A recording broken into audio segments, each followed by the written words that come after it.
வணக்கம். உலகம் யாவையும் தாமுளவாக்கலும் நிலைபெறுத்தலும் நீக்கலும் நீங்களா அலகிலா விளையாட்டுடையார் அவர் தலைவர் அன்னவர்க்கே சரண் நாங்களே. இன்றைய நம்முடைய வகுப்பில் ஊர் தேடு படலம் தொடர்கிறது. இலங்கை நகரத்தை காண்கிற அனுமன் இலங்கையை பற்றி என்னவெல்லாம் எண்ணுகிறான், அங்கே என்னவெல்லாம் காட்சிகள் காணப்படுகின்றன என்பனவற்றையெல்லாம் கூறுகிற படலம் ஊர் தேடு படலம். பவளக்குன்றிலே அனுமன் இறங்கியிருக்கிறான். அங்கே இருந்து இலங்கையை காண்கிறான். இலங்கை தீவில் இருக்கிறது பவளக்குன்று. எனினும் இலங்கை நகரத்திற்கு சற்று வெளியே இருக்கிறது. அந்த குன்றிலே இருந்து இலங்கையை காண்கிறான். அப்படி காணும்போது அங்கே இருக்கிற அரக்கர்கள், அரக்கிமார்கள் இவர்களையெல்லாம் பார்க்கும்போது அவனுடைய உள்ளத்தில் என்ன வகையான சிந்தனை எழுகிறது? எழுந்தனர் திரிந்து வைகும் இடத்ததாய் இன்றுகாரும் கிழிந்திலது அண்டம் என்னும் இதனையே கிளப்பது அல்லால் அழிந்து நின்று ஆவது என்னே அலர் உளோன் ஆதியாக ஒழிந்த வேறு உயிர்கள் எல்லாம் அரக்கருக்கு உறையும் போதா. என்ன எண்ணுகிறான்? இத்தனை அரக்கர்கள் அரக்கிமார்கள் இங்கே திரிந்து கொண்டிருக்கிறார்களே, திரிந்து வைகும் இடம். இந்த அரக்கர்களும் அரக்கிமார்களும் எழுந்து அவரவர்கள் இல்லத்தை விட்டு வெளியில் வந்து பல வகையாக இங்கேயும் அங்கேயுமாக சுற்றி சுற்றி திரிகிறார்கள். இத்தனை பேரா? இத்தனை பேர், இவர்களை எப்படி எண்ணுவது? முதலில் தோன்றுகிற எண்ணம், இவர்களை எத்தனை பேர் என்று எண்ணி பார்க்கலாமா? 1000 பேர் இருப்பார்களா? 1,00,000 பேர் இருப்பார்களா? கோடி பேர் இருப்பார்களா? இல்லை இல்லை, 10 கோடி இல்லை, 100 கோடி இல்லை, 10,000 கோடி இல்லை, 1,00,000 கோடி இல்லை, கோடி கோடி எண்ணி பார்க்கலாமா என்று தோன்றுகிற எண்ணம். எண்ண முடியாது என்று அடுத்து வருகிற எண்ணம். அந்த எண்ணத்தில் இன்னொன்றும் தோன்றுகிறது. இத்தனை பேர் இருக்கிறார்களே, இவர்களெல்லாம் இந்த அண்டத்தில் தானே இருக்கிறார்கள். இத்தனை பேர் இருந்தால் அண்டம் தாங்காது, அண்டம் கிழிந்து விடும். இத்தனை பேர் இருந்தால் அண்டம் கிழிந்து விடும். ஆனால் அண்டம் கிழியவில்லை என்று வியந்து வேண்டுமானால் போகலாம். இத்தனை பேர் இருந்தும் அண்டம் கிழியவில்லை. இது அண்டத்தினுடைய சிறப்பை சொல்வது அல்ல. இத்தனை பேர் வேணா இப்படி சொல்லலாம், இத்தனை பேர் இருந்தும் அண்டம் கிழியலை, இத்தனை பேர் இருக்கிறார்களே என்று எண்ணிக்கை இறந்த அந்த எண்ணிக்கையை சொல்லலாம். இன்றுகாரும் கிழிந்திலது அண்டம். இதுவரைக்கும் அண்டம் கிழியவில்லை. இந்த 17-14 லோகங்களையும் கொண்ட அண்டம் கிழியாமல் இருக்கிறது. அதை வேண்டுமானால் சொல்லலாமே தவிர இவர்களை எண்ண முடியவில்லை, எண்ண முடியவில்லை, எண்ணிக்கைக்கு அப்பாற்பட்டவர்கள் என்று சொல்லி என்ன பிரயோஜனம்? அதுதான் எண்ண முடியவில்லையே. எண்ண முடியவில்லை என்கிற அந்த நெகட்டிவ் ஆங்கிளில் சொல்லாமல் இவர்கள் இத்தனை பேர் இருந்தும் அண்டம் கிழியவில்லை என்று வேண்டுமானால் பாசிட்டிவாக சொல்லலாம். அப்படி நினைத்துவிட்டு இன்னொன்றையும் நினைக்கிறான் அனுமன். அலர் உளோன் ஆதியாக, ஸ்டார்டிங் ஃப்ரம் மலரில் இருக்கிற சதுர்முக பிரம்மா. சதுர்முக பிரம்மால ஆரம்பித்து அந்த பிரம்மா படைத்திருக்கிற அத்தனை உயிர்களும், அது என்ன வகையான உயிராக இருந்தாலும் சரி, பிரம்ம கீட்ட ஜனனி என்று லலிதா சகஸ்ரநாமம் சொல்லுமே, அப்படி பிரம்மம் தொடங்கி கீட்டம் வரையில் ஆதியாக, அலர் உளோன் ஆதியாக கீட்டம் வரையில், புழு வரையில், சின்ன சின்ன பாக்டீரியா வைரஸ் வரையில் அத்தனை உயிர்களும் இந்த அரக்கர்களுக்கு உரை போட போதாது. அரக்கர்களின் எண்ணிக்கைக்கு அந்த எண்ணிக்கை உரை போதாது. எந்த எண்ணிக்கை? பிரம்மா தொடங்கி மற்ற உயிர்கள் வரைக்கும் இருக்கிற அந்த நம்பர். எத்தனை டைனோசார், எத்தனை மனிதர்கள், எத்தனை பாம்புகள், எத்தனை விலங்குகள், எத்தனை புலிகள், எத்தனை சிங்கங்கள். Count everything, put them all together and have one count. அந்த count will not be equal to the number of Rakshasas and Rakshasis in Lanka. இன்றுகாரும் கிழிந்திலது அண்டம். இதே கவி சக்கரவர்த்தி அண்டம் கிழிந்தது என்று இன்னொரு இடத்தில் சொல்லப் போகிறார். அண்டம் என்றால் முட்டை என்று பொருள் உண்டு. இந்த காஸ்மிக் எக் 1928 வாக்கில் the theory of expanding universe என்கிற அந்த கோட்பாடு உறுதிப்படுத்தப்பட்ட போது the concept of cosmic egg என்று அறிவியல் அறிஞர்கள் பேச ஆரம்பித்தார்கள். எக்ஸ்பேண்டிங் யூனிவர்ஸ் என்பது என்ன? ஏதோ ஒன்று சிறியதாக இருந்து அது விரிந்து கொண்டே போகிறது. அப்போ அந்த சிறியதாக இருந்த ஒரு சின்ன முட்டை போல இருந்த ஒன்று இட் இஸ் நவ் எக்ஸ்பேண்டிங்.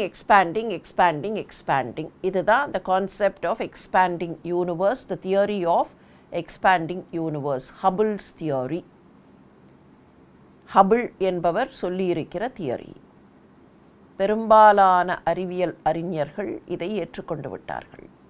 அப்போ அந்த முதல்ல இருந்த சின்ன ஏதோ ஒரு சின்ன துளி இருக்கே, அதுதான் அந்த காஸ்மிக் எக். அந்த எக்லேருந்து இட் இஸ் எக்ஸ்பேண்டட். ஹிரண்ய கர்ப்பம் என்று வேதங்கள் சொல்லுமே, அந்த ஹிரண்ய கர்ப்பம் போல காஸ்மிக் எக் என்றார்கள். காஸ்மிக் எக் என்பதற்கு ஒரு சரியான சொல்லை தேடினால் ககன முட்டை, அண்டம். அண்டம் என்றால் வெறுமே முட்டை என்று பொருள்படுகிறது. ஆனால் இந்த இடத்தில் அது அண்டத்தினுடைய, அண்டம் என்றால் பிரபஞ்சம் என்கிற பெயரும் உண்டு. பிரபஞ்சம் ஒரு முட்டை போல உருளையாக இருக்கிறது என்பதனால்தான் அதற்கு அண்டம் என்றே பெயர் வந்தது. ஆக அந்த அண்டபகிரண்ட அண்டம் இருக்கிறதே, அண்டபகிரண்டமாக இருக்கிற பிரபஞ்சம் என்கிற முட்டை அண்டம், அது இதுவரைக்கும் கிழியவில்லை என்று அனுமன் நினைக்கிறான். இதே கவி சக்கரவர்த்தி பின்னாலே வர இருக்கிற ஹிரண்யன் வதை படலத்தில் அந்த அண்டம் கிழிந்தது என்று சொல்ல இருக்கிறார். நரசிங்கம் தூணிலே இருந்து வெளிப்பட்டது, பிளந்தது தூணும் மாங்கே பிறந்தது சீயம். சீயம் என்றால் சிங்கம். பிளந்தது தூணும் மாங்கே பிறந்தது சீயம், பின்னை வளர்ந்தது திசைகள் எட்டும். அந்த சின்ன தூணுக்குள்ளேருந்து வெளியில் வந்த நரசிங்கம் அப்படியே தன்னை பெருக்கிக் கொண்டே போயிற்று. சின்ன துளியிலே இருந்து பெருக்கிக் கொண்டே இட் எக்ஸ்பேண்டட். பகிரண்டம் முதல மற்றும் அளந்தது, அப்புறத்து செய்கை யார் அறிந்து அறையகற்பார். கிளர்ந்தது ககனமுட்டை கிழிந்தது கீழும் மேலும். அந்த சிங்கம் அப்படி வெளியில் வந்தவுடன் அண்டம் கிழிந்து போயிற்று, கீழேயும் மேலேயும் அண்டம் பிளந்து கிழிந்து போயிற்று என்றார்.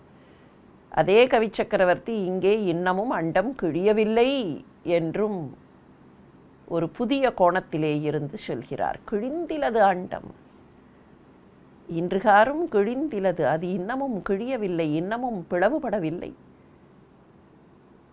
எப்படி இந்த அரக்கர்கள் எண்ணிக்கைக்கு மற்ற எண்ணிக்கையை சொல்வது? அரக்கருக்கு உரையும் போதா? உரை என்கிற ஒரு சொல்லுக்கு பல பொருட்கள் உண்டு. உயரம்.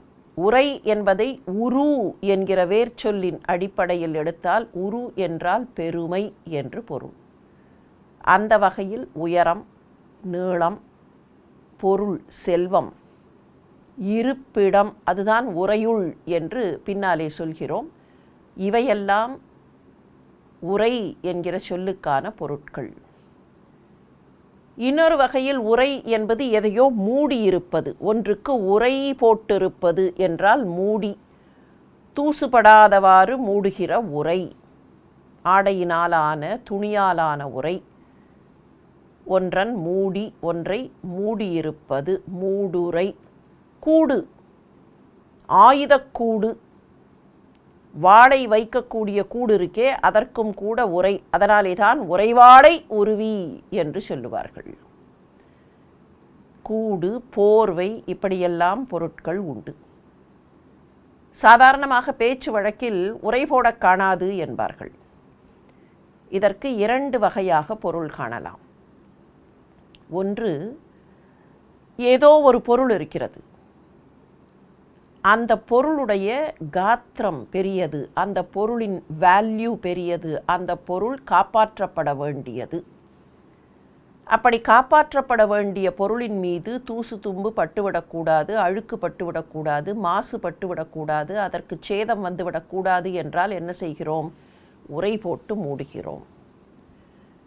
அப்போ அந்த உரை has a purpose, ஆனால் has no greater value than serving its purpose. அந்த கண்டென்ட், உள்ளே இருக்கிற கண்டென்ட் இருக்கே, அந்த கண்டென்ட்டுடைய வேல்யூ அந்த உரைக்கு கிடையாது. இந்த உரைக்கே எப்போ மதிப்புனா, உள்ளே இருக்கிற பொருளாக இருந்தால் தான் இந்த உரைக்கு மதிப்பு. அந்த பொருளை எடுத்தாச்சு, வெளியில் இருக்கிற உரை அப்படியே இருந்ததுன்னா அந்த உரைக்கு மதிப்பே இல்லை. அது வெறும் ஹஸ்க், வெறும் உமிதான். உள்ளுக்குள்ளே இருக்கிற அந்த நெல்லுக்கான கண்டென்ட், நெல்லுக்கான பொருள் இருக்கே, அதை வெளியில் எடுத்தாச்சுன்னா அதுக்கப்புறம் என்ன? உமி தான். வெறுமனை இருக்கிற உமிக்கு மதிப்பு கிடையாது, வெறுமனை இருக்கிற உரைக்கு மதிப்பு கிடையாது. உள்ளுக்குள்ள கண்டென்ட் இருந்தால் மட்டும்தான் இந்த உரைக்கு ஏதோ ஒரு ஒப்ஜெக்டிவ் இருக்குது, ஏதோ ஒரு நோக்கம் இருக்குது. நான் இதை மூடிக்கொண்டிருக்கிறேன் என்று வேண்டுமானால் அது பெருமைப்பட்டு கொள்ளலாம். ஆனால் உள்ளுக்குள்ளே இருக்கிற பொருள் இல்லை என்றால் நான் மூடிக்கொண்டிருக்கிறேன் என்று சொல்லி எந்த பிரயோஜனமும் இல்லை. எனவே அந்த உரை என்பது இது இருந்தால் அதற்கு மதிப்பு கிடைக்கும். இப்போ சாதாரணமாக என்ன சொல்லுவார்கள்? உரை போட காணாது அப்படின்னா இது மதிப்பு மிக்கது. மதிப்பு மிக்க இதற்கு இதை கம்பேர் பண்ணால் இதை வேணால் மேக்சிமம் உரையாக பயன்படுத்தலாம், அது கூட முடியாது. அந்த அளவுக்கு கூட இதுக்கு தகுதி இல்லை. இந்த எக்ஸுக்கு உரையாக பயன்படுத்துகிற தகுதி கூட ஒய்க்கு இல்லை. அதுதான் உரை போட காணாது. அவனுக்கு இவனை உரை போட காணாது, அதற்கு இதை உரை போட காணாதும்பார்கள். இதில் இன்னொரு பொருளும் இருக்குது இந்த உரை போடுதல் அப்படிங்கிறதுல. அது இந்த இடத்துல ஸ்பெசிஃபிக்காக பொருந்தி வரும். இப்போ அனுமன் அங்கே பவளக்குன்றில் நின்று கொண்டு அங்கே இருக்கிற அரக்கர்களை, அரக்கிமார்களை பார்க்கிறான். ஹீ இஸ் ட்ரைங் டு கவுண்ட்டுன்னு வச்சுப்போம். அதோ 10 பேர், 11, 12, 20, 30 அப்படின்னு கவுண்ட் பண்ணுறான். அதை கவுண்ட் பண்ணும்போது நிறைய இருந்ததுன்னு வையுங்களேன், கவுண்ட் பண்ணுறது கஷ்டம். அப்போ என்ன பண்ணுவோம்? இப்போ 4 5 இருந்தால் விரல் விட்டு எண்ணி விடலாம். இல்லை கூட 2 3 பேர் இருந்தால் மிஞ்சி மிஞ்சி போனால் 2 3 பேருடைய விரல்களையும் சேர்த்து கொண்டு ஒரு 30 40 எண்ணலாம். 100 1000லாம் இருந்தால் என்ன பண்ணுவோம்? 100 100ஆக எண்ணி வைக்கிறோம் அப்படின்னு சொல்லுவோம் இல்லையா? 10 10ஆக எண்ணி வையுங்கள், 100 100ஆக எண்ணி வையுங்கள். இது எண்ணி ஒரு இடத்துல வைக்க முடியும்னா தனித்தனியாக குவியலாக வைக்கலாம். இப்போ ஒரு ஷீட் ஆஃப் பேப்பரில் நிறைய இருக்குது. அப்போ என்ன பண்ணுவோம்? அந்த நம்பர்ஸை எண்ணிகிட்டே வரோம். ஏதோ ஹாப்பஸாடாக ஜம்பிள்டப்பாக இருக்குது, அதை வரிசையாக எண்ணிக்கொண்டே வர வேண்டும். 1 2 3 4 5 எண்ணி 10 வந்தோடனே ஒரு கோடு போட்டுப்போம்.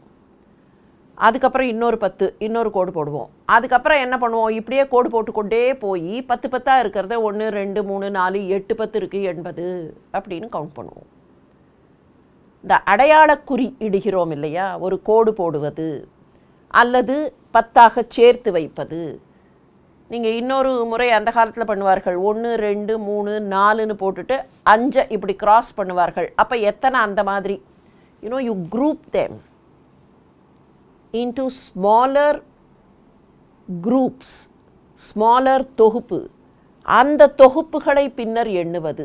இந்த அடையாளக்குறி போடுகிறோமே அதற்கு உரை என்று பெயர். அடையாளக்குறி போடப்படுகிறதே பெரிய எண்ணிக்கையை எண்ணும்போது அதற்கு உரை. அப்போ இங்கே அனுமன் என்ன எண்ணுகிறான், உரை கூட போட முடியாது, அத்தனை பேர் குரூப்பாக எண்ணி 100 பேர் 100 பேர் 100 பேர் அப்படின்னு 100 எண்ணி அந்த 100 அதுக்கப்புறம் சேர்த்து டோட்டலாக நம்பர் பண்ணலாம் அப்படின்னா அந்த உரை கூட போட முடியாது.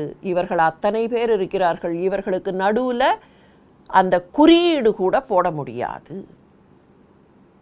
இதையெல்லாம் வைத்து உரை என்கிற சொல்லுக்கு இன்னொரு பொருளையும் அகராதிகள் தருகின்றன. பேர் அளவுக்கு சங்கேதமாக விடுகிற சிற்றளவு குறி, அதுதான் அந்த குறி இடுதல். Tens, in groups of tens, in groups of hundreds என்பார்களே, அந்த குறி அதை கூட செய்ய முடியாது என்று அனுமன் எண்ணுகிறான். இந்த உரை என்கிற சொல்லையும் கூட ஏறத்தாழ இதே பொருளில் அனுமனே பேசுவதாக கவிச்சக்கரவர்த்தி காட்ட இருக்கிறார். சீதையை சந்திக்கும் போது தன்னுடைய உருவத்தை காட்டுகிறான், அதுதான் உருக்காட்டு படலம். அந்த உருக்காட்டு படலத்தில் அனுமன் சீதையிடத்தில் சொல்கிறான், அப்பா இத்தனை ராட்சசர்கள் இருக்கிறார்களே, எனக்கு பயமாக இருக்குப்பா, எப்படி நீங்கள் வெல்ல முடியும் அப்படின்னு சீதை சொல்லும்போது, அம்மா கவலைப்படாதே, நம்முடைய படையில் ததிமுகன், சதமுகன், இன்னும் வலிமையான வீரர்கள் பலர் இருக்கிறார்கள். அந்த வீரர்களை எல்லாம் எண்ணி பார்க்கும்போது, ராமனுடைய அருள் பெற்ற அந்த வானர வீரர்களை எண்ணி பார்க்கும்போது, இந்த அரக்கர்கள் அவர்களுக்கு உரை போடக்கூட எட்டாதவர்கள். அவரை நோக்கின் இவ்வரக்கர் உறைவிடவும் போதார். இந்த ராட்சசர்களை பற்றியெல்லாம் பயப்படாதீர்கள், ராமனுடைய வானர வீரர்கள் இருக்கிறார்களே அவர்களுக்கு இவர்கள் உரை போட முடியாது. இப்போது பாருங்கள், இந்த உரை என்பதை எப்படி ஒரு தொடர்ச்சியில் பயன்படுத்துகிறார் கவிச்சக்கரவர்த்தி. பவளக்குன்றில் நின்று இலங்கை நகரத்தை பார்க்குற அனுமன் என்ன நினைக்கிறான், உலகத்தில் இருக்கிற அத்தனை உயிர்களை சேர்த்தாலும் இந்த அரக்கர்கள் எண்ணிக்கைக்கு உரை போட முடியாது. ஆனால் சீதை கிட்ட சொல்லும்போது, இந்த அரக்கர்கள் ராமனுடைய வீரர்களின் வலிமைக்கு உரை போட முடியாது. இங்கே எண்ணிக்கை, அங்கே வலிமை. நாட் மியர் நம்பர்ஸ், இங்கே வெறும் நம்பர்ஸ். இந்த நம்பர்ஸுக்கு எல்லா உயிர்களையும் சேர்த்தாலும் முடியாது. ஆனால் ராமனுடைய வலிமைக்கு, ராமனுடைய அருளுக்கு நிகராக இவர்கள் உரை போட முடியாது. அதை இன்னொரு விதத்துலேயும் பார்க்கலாம். 2 இடத்துலையுமே ஒரே பாராமீட்டர் வலிமை என்று எடுத்துக்கொண்டால் கூட, உலகத்தில் இருக்கிற அத்தனை உயிர்களுக்கும் இந்த அரக்கர்கள் உயர்ந்தவர்கள். ஆனால் இந்த அரக்கர்களின் வலிமையை காட்டிலும் ராமனுடைய அருள் உயர்ந்தது. ராமனுடைய அருளை பெற்ற அந்த வீரர்கள் மிக உயர்ந்தவர்கள், அவர்களுக்கு இவர்களால் உரை போட முடியாது என்று சொல்லுவதாகவும் இதை காணலாம். காயத்தால் பெரியர், வீரம் கணக்கு இலர், உலகம் கல்லும் ஆயத்தார், வரத்தின் தன்மை அளவு அற்றார், அறிதல் தேற்றா மாயத்தார், அவர்க்கு எங்கேனும் வரம்பும் உண்டாமோ, மற்றுவோர் தேயத்தார் தேயம் சேரல், தெருவிலோர் செருவில் சேரல். இருந்தாலும் இங்கே இருக்கக்கூடிய அரக்க வீரர்களைத்தானே பார்க்கிறான், பலவிதமாக பார்க்கிறான். அவர்களை பார்த்து பார்த்து அனுமனே வியக்கிறான். காயத்தால் பெரியர், இவர்களுடைய உடம்பை பார்த்தா பெருசாக இருக்குது. அரக்கர்கள் பெரிய அளவில் பெரியவர்கள், பரிமாணங்களில் பெரியவர்கள் இல்லையா? காயத்தால் பெரியர், வீரம் கணக்கு இலர், இவர்களுடைய வீரத்தை கணக்கு போடவே முடியாது. உலகம் கல்லும் ஆயத்தார், இந்த உலகத்தை அப்படியே பெயர்த்து எடுக்கக்கூடிய அளவுக்கு வலிமை பொருந்தியவர்கள். கல்லுதல்னா பெயர்த்து எடுத்தல், கல்லி எடுத்தல். உலகம் கல்லும் ஆயத்தார், அந்த அளவிற்கு வலிமை பொருந்தியவர்கள். வரத்தின் தன்மை அளவு அற்றார், இவர்களுடைய வரத்துக்கு எவ்வளவு அளவுன்னே சொல்ல முடியாது, அவ்வளவு வரங்கள் பெற்றவர்கள். அறிதல் தேற்றா மாயத்தார், என்ன மாயம் செய்வார்கள்னே சொல்ல முடியாது. யாராலையும் புரிந்து கொள்ள முடியாத அளவுக்கு மாயாஜாலங்கள் செய்யக்கூடியவர்கள். அவருக்கு எங்கேனும் வரம்பும் உண்டாமோ? இவர்களுக்குன்னு ஒரு வரம்பெல்லாம் இருக்கா என்ன? இவர்களுடைய உலகம், இவர்களுடைய இந்த இலங்கைக்குள்ளே வேற யாராவது வரணும்னா மற்றுவோர் தேயத்தார், இந்த தேயம் சேரல். மற்ற தேசத்தைச் சேர்ந்தவர்கள் இந்த தேசத்தை சேர வேண்டும் என்றால், தேசம்ங்கிறது தான் இங்கே தேயம்னு வந்திருக்கு. மற்றுவோர் தேயத்தார் தேயம் சேரல், தெருவிலோர் செருவில் சேரல். எப்படின்னா சண்டையெல்லாம் போட்டு இங்கே வர முடியாது. வேற எங்கேருந்தோ சண்டையெல்லாம் போட்டு இங்கே வர முடியாது. அவர்கள் என்ன பண்ண முடியும்னா ஃப்ரெண்ட்லியாக வரலாம். தேயத்தார் தேயம் சேரல் எப்படி சாத்தியம்? அவர்கள் நட்பு வழியில் வரலாம். எப்படி தெரிகிறது? எப்படி வர முடியாதுங்கிறத நினைக்கிறான். தெருவிலோர், வலிமை மிக்க வில்லை கையில் ஏந்தியவர்கள், செரு பகைமை கொண்டு போர் செய்தல், அந்த செருவில் சேரல் நடக்காது. இந்த வரிக்கு ஒரு பாடாந்திரம் உண்டு. தேயத்தார் தேயம் சேர்ந்தால் தேர்விலார் செருவில் சேரல் அப்படின்னு ஒரு பாடாந்திரம் உண்டு. ரெண்டுத்தினுடைய பொருளும் ஒன்றுதான். இலங்கைக்குள்ளே யாராவது வர வேண்டுமென்றால் அவர்கள் நண்பர்களாக இருந்தால் வரலாம். எதிர்க்கக்கூடியவர்கள் என்று எண்ணினால் ராவணன் அவர்களை வரவிடமாட்டான். இஃப் யூ ஆர் ஃப்ரெண்ட்லி, நட்பு நாடுகளுக்கு போக முடியும், மற்ற நாடுகளில் வீசா டினை பண்ணுவார்கள் அப்படின்னெல்லாம் சொல்கிறோமா இல்லையா? இப்போது அந்த மாதிரி ராவணனுடைய நாட்டுக்குள்ள ராவணனுக்கு நண்பர்கள் என்று கருதப்பட்டால் மட்டுமே அவர்களுக்கு வீசா வழங்கப்படும். அவர்கள் உள்ளே போகலாம், இல்லை என்றால் அவர்களால் போக முடியாது. கழல் உலாம் காலும் காலவேல் உலாம் கையும் காந்தும் அழல் உலாம் கண்ணும் இலா ஆடவர் இல்லை. அன்னார் குழல் உலாம் களி வண்டு ஆர்க்கும் குஞ்சியால் பஞ்சி குன்றா மழலை யாழ் குதலை செவ்வாய் மாதரும் இல்லை. கவிச்சக்கரவர்த்தி கிட்ட ஆரம்பத்திலிருந்தே ஒரு விஷயத்தை நாம் கவனிக்கலாம். உவமை சொல்லும்போது அந்த இடத்துல 2 பேர், ஆண் பெண் 2 பேரும் இருக்கிறார்கள். அந்த 2 பேருக்கும் ஏதாவது ஒன்றை சொல்ல வேண்டும் அப்படின்னா ஒரே மாதிரியான விஷயத்தை சொல்வார். இப்போ அந்த ஆணுக்கு ஏதோ ஒன்று இல்லைன்னு சொன்னால் பெண்ணுக்கும் அதே மாதிரி ஏதோ ஒன்று இல்லைன்னு சொல்லணும். இப்போ எப்படி சொல்கிறார் பாருங்கள். இலங்கையில் இருக்கிற ஆடவர்களுக்கு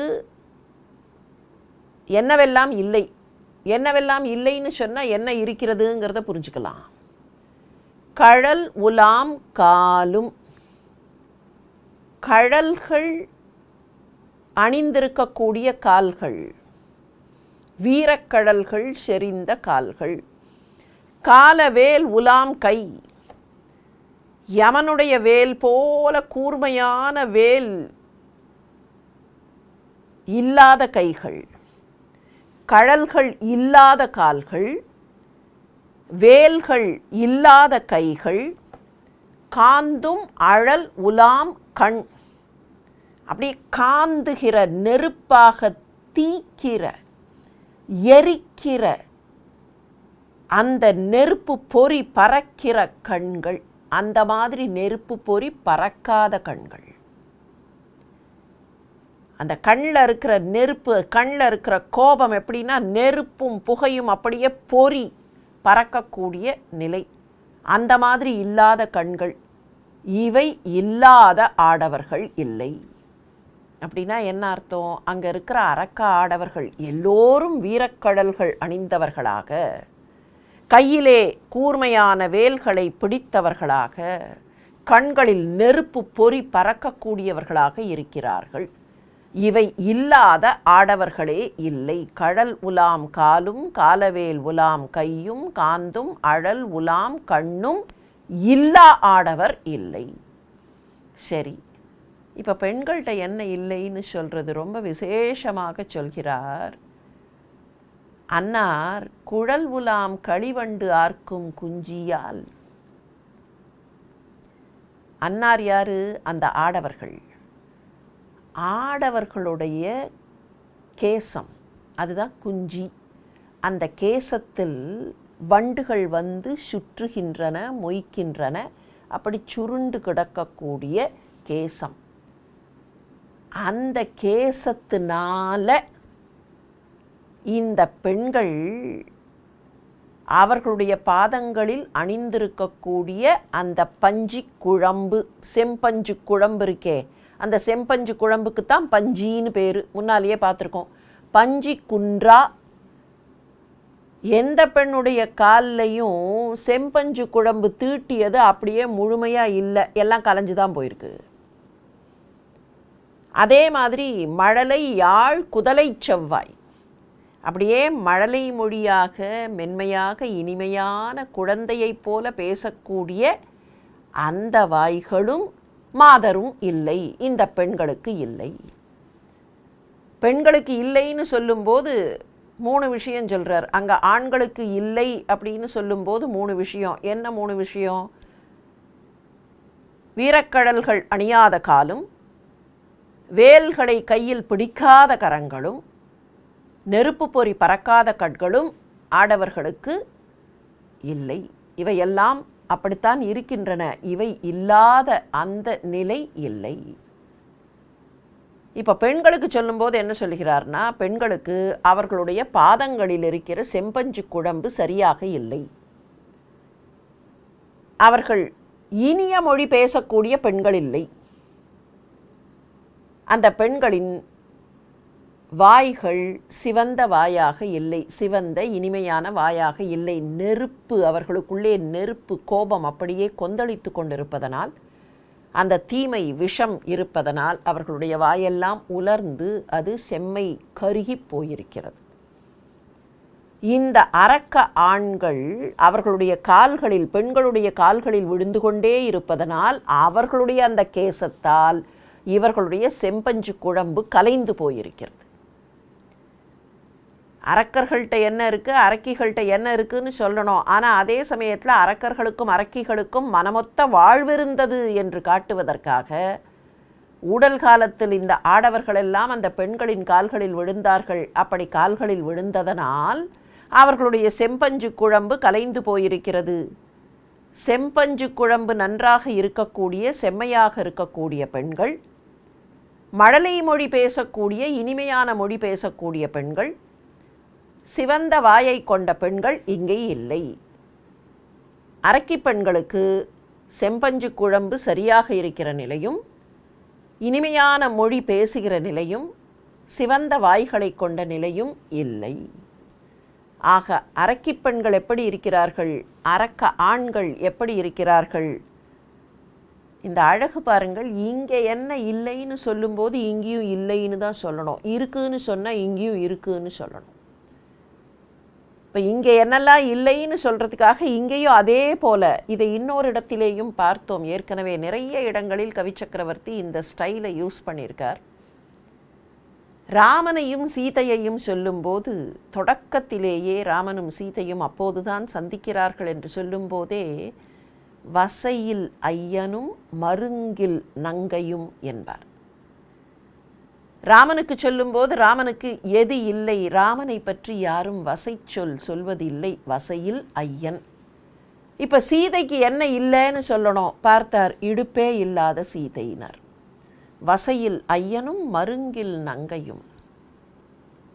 ஒருவரை ஒருவர் நோக்கி மாறி புக்கு இதயம் எய்தினார் என்று சொல்லுகிற அந்த தருணத்திலேயே இதே ஸ்டைல், இதே டிசைன் கவிச்சக்கரவர்த்தி பயன்படுத்தி இருப்பதை காண்கிறோம். கள் உற கனிந்த பங்கி அறக்கரை கடுத்த காதல் புல் உறத் தொடர்வ மேனி புலால் உறக் கடிது போவ வெள் உறுப்பு எயிற்ற செய்ய தலையன கரிய மெய்ய உள் உறக் கழித்த குன்றின் உயர்ச்சிய ஓடை யானை. பவளக்குன்றில் நின்று பார்த்து கொண்டிருக்கிற அனுமனுக்கு பளிச்சுன்னு ஏதோ தெரிகிறது. என்ன கருப்பா என்னமோ மலை மாதிரி அசைகிறது, ஆனால் முன்னால் ஏதோ பளிச்சுன்னு இருக்கே. யானைகள், முகப்படாம் அணிந்த யானைகள். ஓடைங்கிறது முகப்படாம். இந்த யானையினுடைய நெற்றி பகுதியில் படாம்னு ஒரு பெருசாக அந்த உலோகத்தில் அநேகமாக தங்கத்தில் போட்டிருப்பார்களே அந்த முகப்படாம். கள் உறக் கனிந்த பங்கி அறக்கரை கடுத்த. கள் உறக் கனிந்த பங்கி. பங்கிங்கிறது மறுபடியும் கேசத்தை குறிக்கும். அந்த கேசத்தில் ஆங்காங்கே அப்படியே வண்டுகள், தேன் வண்டுகள் சுற்றி கொண்டிருக்கின்றன. எனவே கள் உறக் கனிந்த பங்கி. அந்த வண்டுகள் சுற்றி கொண்டிருக்கக்கூடிய அந்த நிலை, அந்த அரக்கர்கள். இந்த பாட்டு ஆக்சுவலாக ஒரு ஸ்லேடை பாட்டுன்னு சொல்லலாம். ஓப்பனாக இது ஸ்லேடை மாதிரி நேரடியாக அமைக்கவில்லை என்றாலும் ஸ்லேடை பாடல்களுக்கு ஒரு முன்னோடியாக இருக்கக்கூடிய பாடல். ஸ்லேடையில் என்ன பார்ப்போம்? 2 பொருட்கள். அந்த 2 பொருட்களுக்கு ஒரே மாதிரியான சொற்கள் 2ஐயும் அடையாளம் காட்டக்கூடிய நிலையில் இருக்கும். இங்கே அதே மாதிரி ஒரு பக்கத்தில் அரக்கர்கள், இன்னொரு பக்கத்தில் யானைகள். யானைகள் போகின்றன. இதுதான் காட்சி. காட்சியில் யானைகள் போகின்றன. அந்த முகப்படாம் அணிந்த யானைகள் போகும்போது காதல் புல் உறத் தொடர்வ. இங்கே புல்லுங்கிறது வண்டினை குறிக்கக்கூடிய சொல். யானையினுடைய மத நீர் அப்படியே பெருகி ஒழுகி கொண்டிருக்கிறது. அந்த மத நீரை பருகுவதற்காக வண்டுகள் போய் சுற்றுகின்றன. அந்த யானைகளை தொடர்ந்து அந்த வண்டுகளும், யானைகள் எங்கே போகின்றனவோ அங்கே கூட்டமாக அந்த வண்டுகளும் போவதாக தெரிகிறது. இங்கேருந்து பார்க்குறான் டிஸ்டன்ஸ்லேருந்து. அப்போ எப்படி தெரியும்? அந்த யானை மூவ் ஆகும்போது யானையை சுற்றி இருக்கிற, யானை மீது இருக்கிற மத நீரை பருகி கொண்டிருக்கிற அந்த வண்டுகள் அப்படியே மூவ் ஆகுது, தெரியுமா இல்லையா? அந்த யானையை வண்டுகள் தொடர்கின்றன. காதல் புல் உறத் தொடர்வ. இந்த யானைகள் மீது அப்படியே புலால் நாற்றம் அடிக்கிறது. மேனி புலால் உற கடிது போவ. அந்த புலால் நாற்றத்தோடு அவை வேகமாக போகின்றன, மாமிச நாற்றத்தோடு. வெள் உயிர் உறுப்பு எயிற்ற. எயில்னா பல்லு, எயிற்று பல். வெள் உறுப்பு எயிற்ற. அந்த யானையினுடைய தந்தங்கள் வெள்ளையாக தெரிகின்றன, வளைந்த பற்கள். செய்ய தலையன. யானையினுடைய தலையில் அங்கங்கே செம்புள்ளிகள் இருக்கும். அந்த செம்புள்ளிகளை பார்த்தா கொஞ்சம் சிவப்பு கலந்ததாக அந்த தலைகள். செய்ய தலையன. ஆனால் உடம்பை பார்த்தா கனங்கரேல் கரிய மெய்ய. மெய், மெய் என்பது உடல். அந்த உடல் கருப்பாக இருக்கிறது. வெள் உறுப்பு எயிற்ற செய்ய தலையன கரிய மெய்ய. உள்வுறக் கழித்த. மதநீர் பெருக அப்படி சுதந்திரமாக நடந்து கொண்டிருக்கிற யானை. அதுக்கு மனசுக்குள்ள மகிழ்ச்சி. உள் உறக் கழித்த. உள்ளுக்குள்ளே இருக்கிற மகிழ்ச்சியில் அப்படி மெத்தனமாக நடக்கிற யானை. குன்றின் முயற்சியை பார்த்தா மலை மாதிரி இருக்கு. இப்போ இதே விஷயங்கள் அரக்கர்களுக்கும் ஒத்து வரும். அதுதான் கள்வுறக் கனிந்த பங்கி அரக்கரை கடுத்த. They are like the rakshasas. What are like the Rakshasas? The elephants are like the Rakshasas. எப்படி தங்களுடைய செம்பட்டை முடியோடு, செம்பட்டை கேசத்தோடு அரக்கர்கள் போகும்போது அந்த அரக்கர்கள் தலையை சுற்றுகிற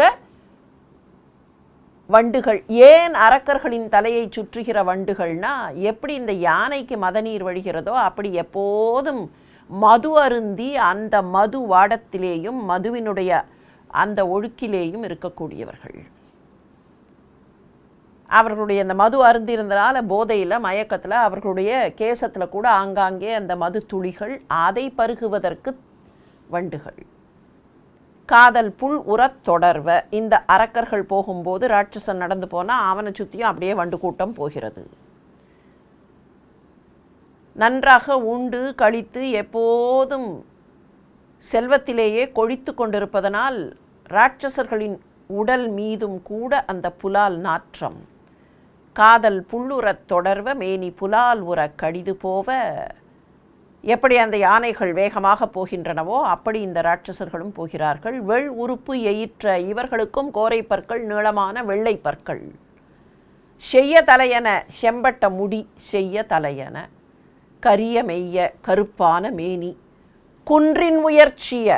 மலை போல உயரமாக இருப்பவர்கள் உள்ளுக்குள்ளே எங்கள் அரசருடைய இந்த ஆட்சி என்று செல்வத்தை அனுபவித்து கொண்டு எல்லோரையும் எய்த்து கொண்டு இப்படியும் அப்படியும் திரிந்து கொண்டு உள்ளுக்குள்ளே மகிழ்ச்சியோடு இருப்பவர்கள். காதல் புல்லுறத் தொடர்வ மேனி புலால் உறக் கடிது போவ வெள்ளுறுப்பு எயிற்ற செய்ய தலையன கரிய மெய்ய உள்ளுறக் கழித்த குன்றின் உயர்ச்சிய அரக்கர்களுக்கும் முகப்படாம் அணிந்த யானைகளுக்கும் பொது. அங்கே யானைகளெல்லாம் அந்த வீதிகளில் அந்த பாட்டைகளில் இப்படியும் அப்படியும் உலாவிக் கொண்டிருக்கின்றன. இலங்கை மாநகரத்தினுடைய செல்வச் செழிப்பு, யானைகள் இப்படியும் அப்படியும் போகின்றன என்றால் அந்த நகரத்தினுடைய செல்வச் செழிப்பு எப்படிப்பட்டது? வள்ளி நுண் மருங்குல் என்ன வானவர் மகளிர் உள்ளம் தள்ளுற பாணி தள்ளா நடம்புரி தடங்கண் மாதர் வெள்ளிய முறுவல் தோன்றும் நகையர் தாம் வெள்குகின்றார் கள் இசை அரக்கர் மாதர் களியிடும் குரவை காண்பார். வள்ளி நுண்மருங்குல், நுண்மருங்குல் தெரிகிறது, நுண்ணிய இடை. வள்ளின்னு சொன்னால் பூங்கொடி, கொடின்னு அர்த்தம். வள்ளினா கொடி, வள்ளினா பூங்கொடின்னு சொல்லலாம். வள்ளிக்கொடி, அந்த கொடி மாதிரி இருக்கிற மென்மையான இடை, நுண்ணிய இடை. நுண்ணிய இடையை கொண்ட வானலோகத்து பெண்கள், வானவர் மகளிர் உள்ளம் தள்ளூர, உள்ளம் சோர்வடைகிறபடி, ஆனால் அதே சமயத்தில் பாணி தள்ளா, பாணினா தாளம், தாளம் தப்பாமல் நாட்டியம் ஆடுகிற பெரிய கண்களை கொண்ட பெண்கள். பாணி தள்ளா நடம்புரி தடங்கண் மாதர். தேவலோகத்து பெண்கள் அங்கே நாட்டியம் ஆடுகிறார்கள், தாளம் தப்பாமல் நாட்டியம் ஆடுகிறார்கள். இன்னொரு பக்கத்தில் அதே தேவலோகத்து மாந்தரில் சில பேர் அந்த பெண்கள் நின்று பார்த்து கொண்டிருக்கிறார்கள். என்ன இருந்தாலும் தேவலோகத்தைச் சேர்ந்த அந்த பெண்களுக்கு இங்கே வந்து அரக்கனுடைய ஊரில் ஆட வேண்டும் என்கிற போது உள்ளம் சோர்வடையத்தானே செய்யும். வானவர் மகளிர் உள்ளம் தள்ளுற பாணி தள்ளா நடம்புரி தடங்கண் மாதர். ஆனால் அதே சமயத்தில் அவர்களுக்கு கொஞ்சம் சிரிப்பு வருகிறது. ஒரு பக்கம் நாணமாக இருக்கிறது, இன்னொரு பக்கம் சிரிப்பும் வருகிறது. வெள்ளிய முறுவல் தோன்றும் நகையர், அப்படி வெள்ளிக்கீற்று மாதிரி அவர்களுடைய புன் சிரிப்பு வருகிறது. வெள்ளிய முறுவல் தோன்றும் நகையர் தாம் வெள்குகின்றார், நாணமும் படுகிறார்கள். எதற்காக? இவர்கள் ஆடுகிற ஆட்டத்தை பார்த்துவிட்டு அந்த பக்கத்தில் இருக்கிற அரக்கப்பெண்கள் அவர்கள் ஆடுகிறார்கள். வெறுமன ஆடினா பரவாயில்ல, அதெல்லாம் ஏற்கனவே கள் குடித்து விட்டு அந்த அரக்கப்பெண்கள் கள் இசை அரக்கர் மது அருந்தின மயக்கத்தில் அந்த அரக்கப்பெண்கள் அரக்கர் மாதர் களியிடும் குரவை காண்பார். மது போதையில் அந்த அரக்கி பெண்களும் ஆடுகிறார்கள். அப்படி ஆடும்போது ஒருவரை ஒருவர் கையை பிடித்து கொண்டு தப்பாக தாளம் தப்பி தப்பி ஆடுகிறார்கள். அவர்கள் தாளம் தப்பி தப்பி போதை மயக்கத்தில் தாளமும் தெரியாமல் இசையும் தெரியாமல் அவர்கள் ஆடும்போது அதை பார்த்துவிட்டு இந்த பெண்களுக்கு சிரிப்பு வருகிறது, ஒரு பக்கத்தில் வெட்கமும் வருகிறது. வெள்ளிய முறுவல் தோன்றும் நகையர் வெள்குகின்றார் கள்ளிசை அரக்கர் மாதர் களியிடும் குரவை காண்பார். குரவைங்கிறது குரவை கூத்து, குரவை ஆட்டம். பொதுவாக சொன்னால் பெண்கள் ஒருவர் கையை ஒருவர் பிடித்து கொண்டு ஆடுகிற, வட்டமாக நின்று ஆடுகிற ஒரு நாட்டியத்திற்குத்தான் குரவை கூத்து என்று பெயர். எனவே அந்த குரவை ஆடுகிறார்கள். ஒரு பக்கத்தில் தேவலோகத்து பெண்கள் தாளம் தப்பாமல் சரியாக ஆட, இன்னொரு பக்கத்தில் அரக்க பெண்கள் அதை பார்த்துவிட்டு எங்களுக்கும் ஆட்டம் தெரியுமாக்கும்னு போதையில் ஏதோ ஆடுகிறார்கள். அதை பார்த்து இந்த பெண்களுக்கு சிரிப்பு வருகிறது. ஒருத்தலோ நிற்கமற்று ஓர் உயர் படைக்கு ஒருங்கு இவ்வூர் வந்து இருத்தலும் எளிதாம். மண்ணில் யாவர்க்கும் இயக்கம் உண்டே. கருத்தவாள் அரக்கிமாரும் அரக்கரும் கழித்து வீசி வெறுத்த பூண் வெறுக்கையாலே தூரும் இவ்வீதி எல்லாம். இப்போ அனுமன் அடுத்தது என்ன நினைக்கிறான்? வானரப்படை இங்கே வர வேண்டும். பர்பஸ் அதுதானே. இப்போ அனுமன் இதையெல்லாம் எடை போடுவதற்கு என்ன பர்பஸ்ன்னு கேட்டால், ராமனுடைய படை இங்கே வர வேண்டும், இந்த அரக்கனை அழிக்க வேண்டும். சீதை எங்கேன்னு கண்டுபிடிக்கிறதுக்காக வந்திருந்தா கூட Hanuman is a staunch worker. நீங்கள் ஒரு விஷயத்தை பண்ணணும் அப்படின்னா அது என்னன்னு அதனுடைய மொத்த பரிமாணத்தையும் எடை போட வேண்டும். 360 degrees அப்படிம்பார்கள். 360 degrees அணுகுமுறையில் you have to know everything about it. அப்போ தான் அடுத்த ஸ்டெப் எடுத்து வைக்க முடியும். இவ்வளோ பெரிய ராட்சசனை எதிர்த்து போர் நடத்த வேண்டும் என்றால் அப்போ அவனுடைய ப்ளஸ் மைனஸ் எல்லாம் தெரியணும். சீதை எங்கே இருக்கிறாள் என்று கண்டுபிடிப்பதற்காக வந்திருந்தாலும் கூட Hanuman takes it upon himself. It is a self-assigned responsibility. இங்கே என்னென்ன இருக்கின்றன என்னென்னு நாம் போய் சொல்லணும். அப்படி சொன்னால் தான் அடுத்த ஸ்டெப்பை ராமனால் எடுக்க முடியும். அப்போ I have to assess this place. Assess பண்ணும்போது என்ன நினைப்பு வரும்? இங்கே வானரப்படை வந்தால் எங்கே நிற்கலாம்? அந்த பக்கமாக வரலாமா, இந்த பக்கமாக வரலாமா, இந்த பக்கமாக வரலாமா? அனுமன் பவளக்குன்றில் நின்று இலங்கைக்குள்ள நுழையறதுக்காக மாத்திரம் தன்னை ஆயத்தப்படுத்தி கொள்ளவில்லை. தான் இலங்கைக்குள் நுழைவது ஒரு பக்கம், இனிமேல் வர இருக்கிற படை இலங்கைக்குள் நுழைய வேண்டுமென்றால் எந்த வழியாக போகலாம், எங்கே செக்யூரிட்டி பிரீச் இருக்குது, எங்கே செக்யூரிட்டி வீக்காக இருக்குது, எந்த வழி சுலபமாக இருக்கும், எங்கே இடைஞ்சல்கள் இருக்கும், எல்லாத்தையும் அசஸ் பண்ணுறான். அப்படி அசஸ் பண்ணும்போது அவன் மனசில் நினைப்பு வருகிறது, வானரப்படை வந்தால் வானரப்படை இந்த ஊருக்குள்ளே வரது முதல்ல கஷ்டம். ஏன்னா அவ்வளவு செக்யூரிட்டி இருக்குது. ஒருத்தலோ நிற்க உள்ளே வர முடியுமான்னா உள்ளே வர முடியுமா? வந்து அழித்தல், இங்கே உள்ளே வந்து அழிக்கணும், அதுதான் பர்பஸ் இல்லையா? ஒருத்தல்னா அழித்தல். வானரப்படை இந்த ஊரை எப்படி அழிக்கும்? அதுக்கு தான் பிளான் பண்ணணும். அதை நினச்ச உடனேயே அது இருக்கட்டும், அழிக்கிறது இருக்கட்டும், ஒருத்தலோ நிற்க மற்ற ஓர் உயர் படைக்கு ஒருங்கு இவ்வூர் வந்து இருத்தலும் எளிதான். இந்த ஊரை அழிக்கணும்னு சொன்னால் முதல்ல அந்த படை வந்து இங்கே தங்க வேண்டும், தங்கினால்தான் அழிக்க முடியும். அந்த உயர் படை இங்கே வந்து இருத்தல்னா தங்குதல், தங்க முடியுமா என்ன? அது முதல்ல சாத்தியமா? வானரப்படை இங்கே வந்து தங்குதல் சாத்தியமா? தங்கினா தானே அழிக்கிறது.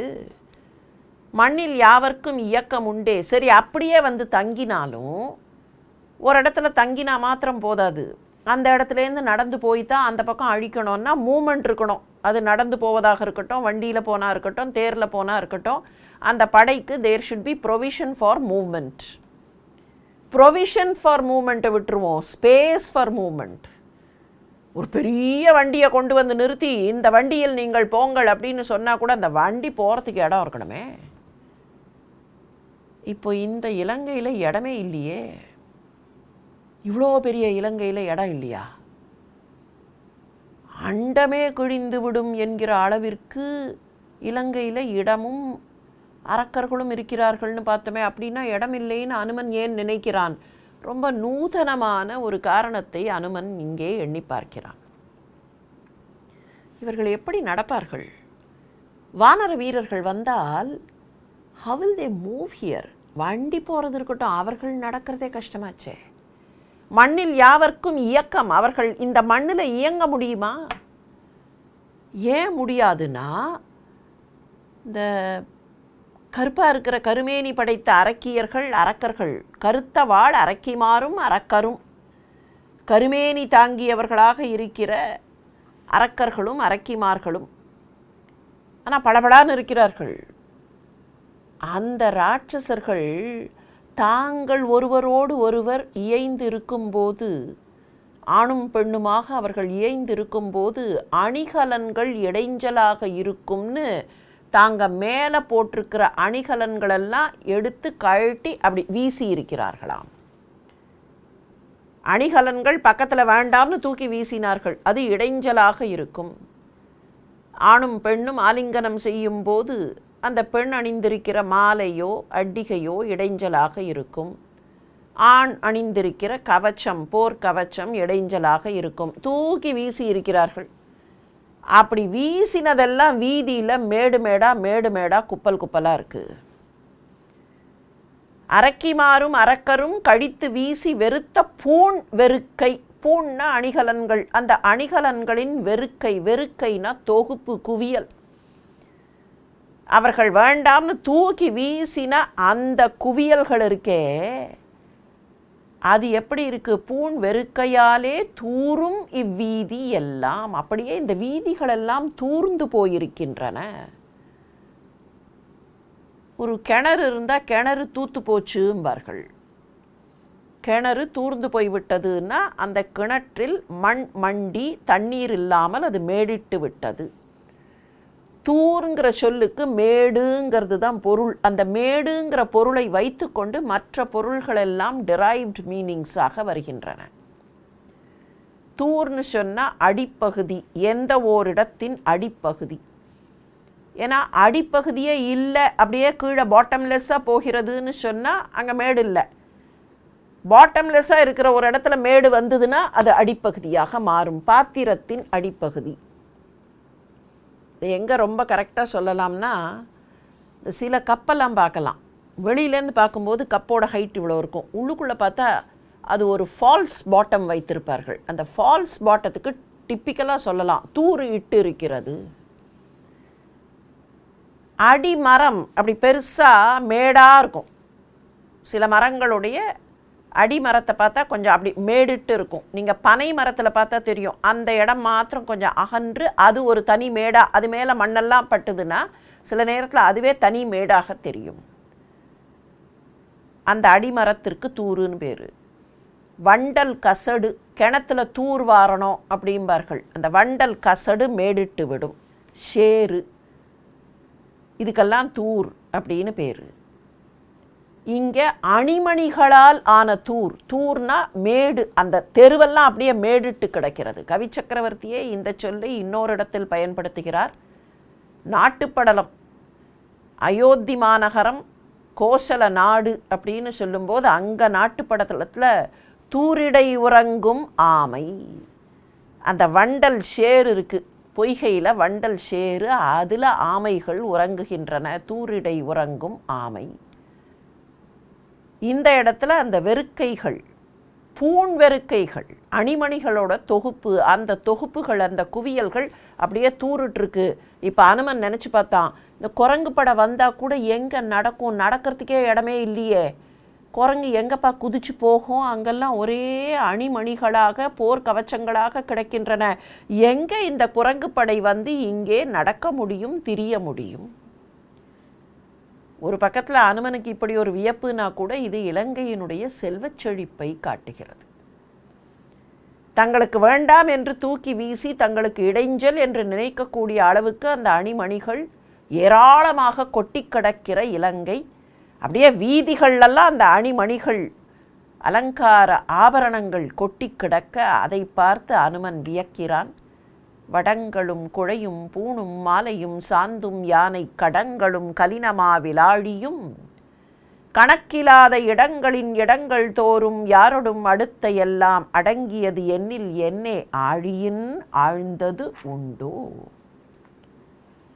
வடங்கள் குழை, இலங்கையில் அந்த அரக்கர்கள் அரக்கிமார்கள்லாம் தூக்கி தூக்கி போட்டது சரம் சரமாக. வடம்னா சங்கிலின்னு சொல்கிறோமே, அந்த மாதிரி வடம் இல்லையா, நீள நீளமாக இருக்கக்கூடிய ரெட்ட வடம் அப்படிம்பார்கள். ரெட்ட வட சங்கிலி, ஒத்த வட சங்கிலி, அந்த வடங்கள். குழை, காதுகளில் அணியக்கூடிய குழைகள். பூண், பலவிதமான ஆபரணங்கள். மாலைகள், சந்தனம். யானை கடங்கள், யானை கடம்ங்கிறது இந்த இடத்துல யானையினுடைய மத நீர். கலினமா விலாழி, கடிவாளம் பூட்டப்பட்ட கடிவாளம், கலினம்னா கடிவாளம், கடிவாளம் பூட்டப்பட்ட குதிரைகள். அந்த குதிரைகளின் வாயிலே இருந்து பொங்குகிற வாய் நுரை. இப்போ என்னாச்சு, இந்த யானையினுடைய மதநீர், அதே மாதிரி இந்த அரக்கர்களும் அரக்கிகளும் பூசிக்கொண்ட சந்தனம், அந்த சந்தனமெல்லாம் அப்படியே கொட்டி குழஞ்சு ஆறு மாதிரி ஓடுகிறது. கூடவே யானையினுடைய மதநீரும் ஓடுகிறது. குதிரைகளின் வாய் நுரையும் நீராக ஓடுகிறது. இதெல்லாமே தனித்தனியாக ஆறு ஆறாக ஓடுகிறது. கணக்கு இல்லாத இடங்களின் இடங்கள் தோறும் ஆறு, புது புது புது ஆறுகள். என்ன ஆறுகள்னா, யானையோட மத நீர் ஆறு மாதிரி பெருகுகிறது, இந்த பக்கம் குதிரை நீர், அந்த பக்கம் சந்தனம், இதெல்லாம் ஆறு மாதிரி வர அப்படியே வீதிகளில் இந்த ஆறெல்லாம் இந்த நீரோட்டமெல்லாம் வந்தால் அதெல்லாம் அந்த வடத்தை, குழையை, பூனை எல்லாவற்றையும் அப்படியே தள்ளி கொண்டு போய் கடலில் கொட்டுகின்றன. இதெல்லாம் போய் கடலில் அடங்கி இருக்குன்னு சொன்னால் இந்த இலங்கையை சுற்றி இருக்கிற கடலின் ஆழத்தை என்னவென்று சொல்வது? ஆறோடும் அடுத்த எல்லாம் அடங்கியது. இந்த ஆறுகளில் போனது எந்த ஆறுகள்? நதிகளாக ஓடுகிற யானை மதநீர், குதிரை வாய்நுரை, சந்தன குழம்பு, இதெல்லாம் ஆறு மாதிரி போய் அப்படியே அங்கே கொட்டியிருக்கே.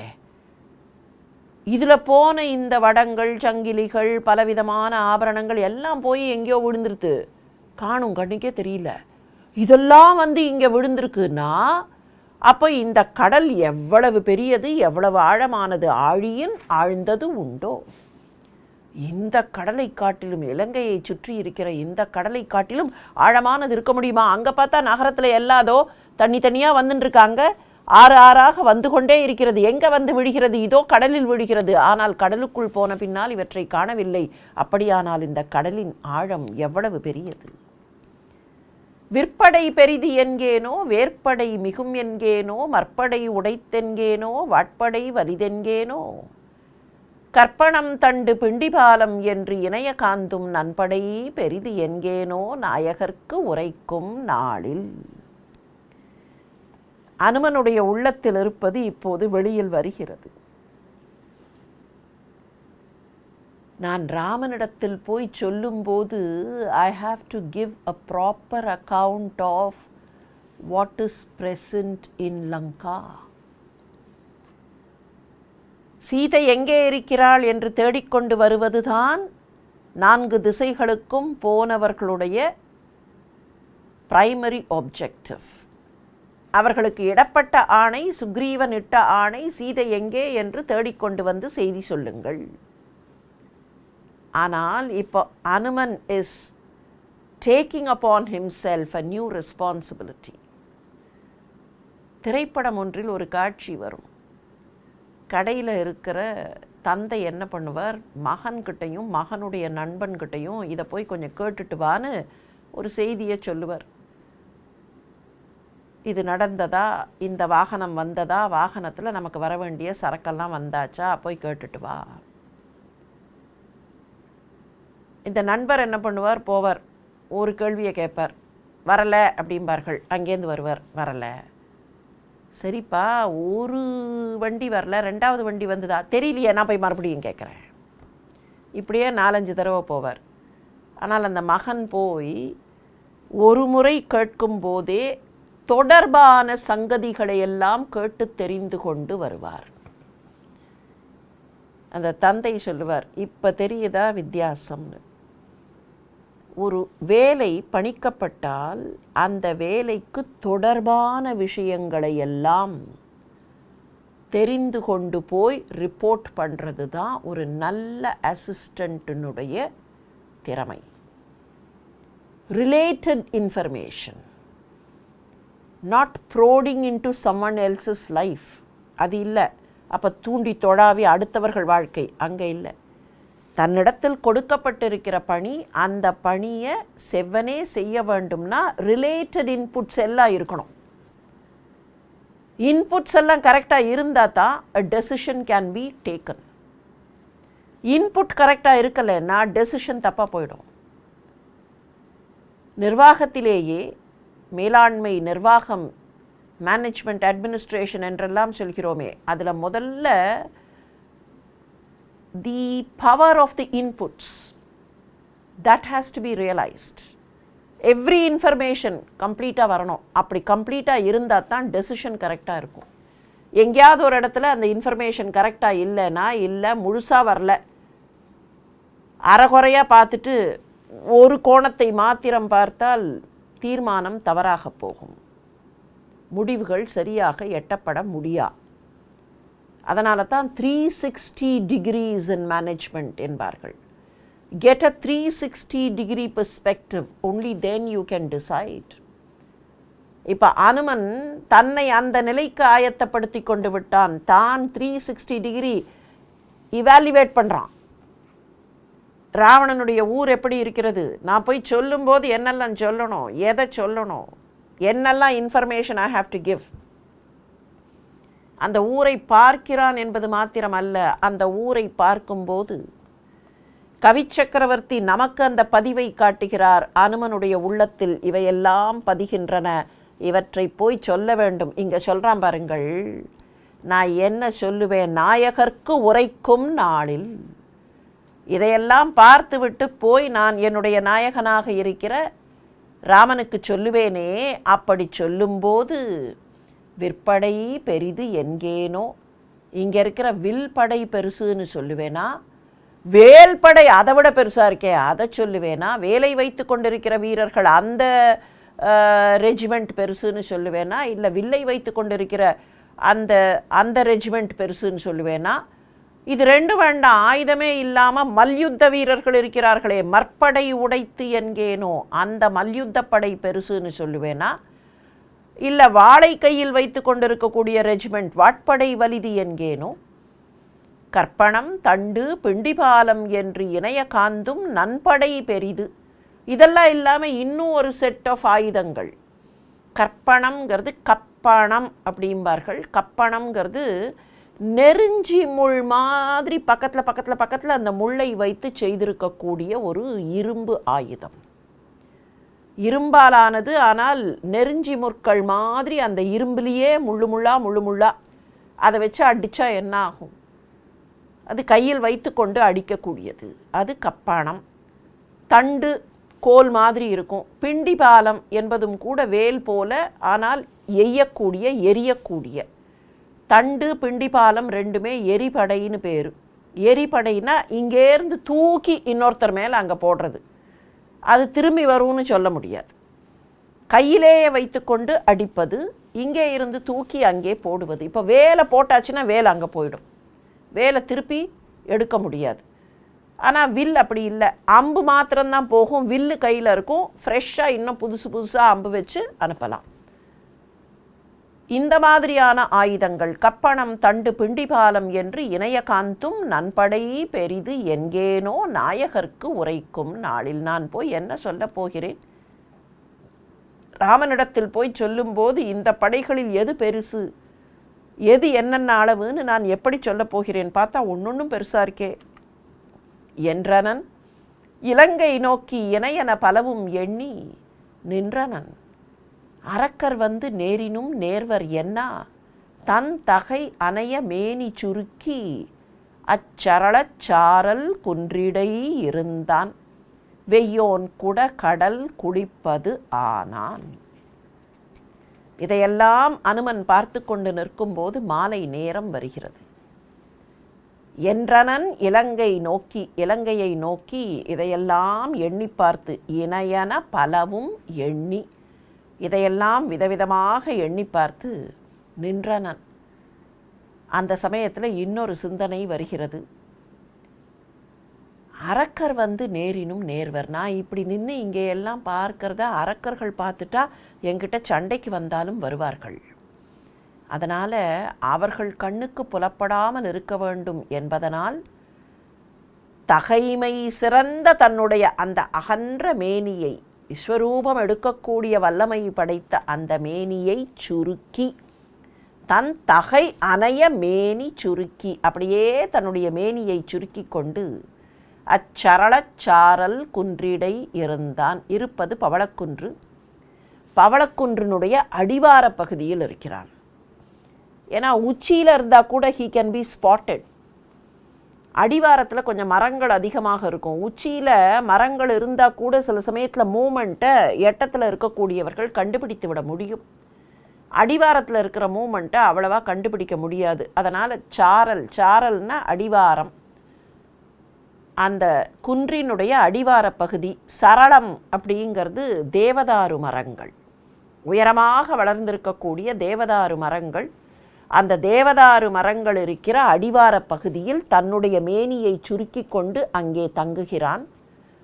அந்த பவளக்குன்றில் அவன் இருக்கிறான். அதே சமயத்தில் கதிரவன் மேற்கு கடலில் குளிக்கத் தொடங்கினான். மேற்கு கடலில் நீராடுகிறான்னா என்ன? மேற்கு கடலுக்குள் நுழைந்தான்.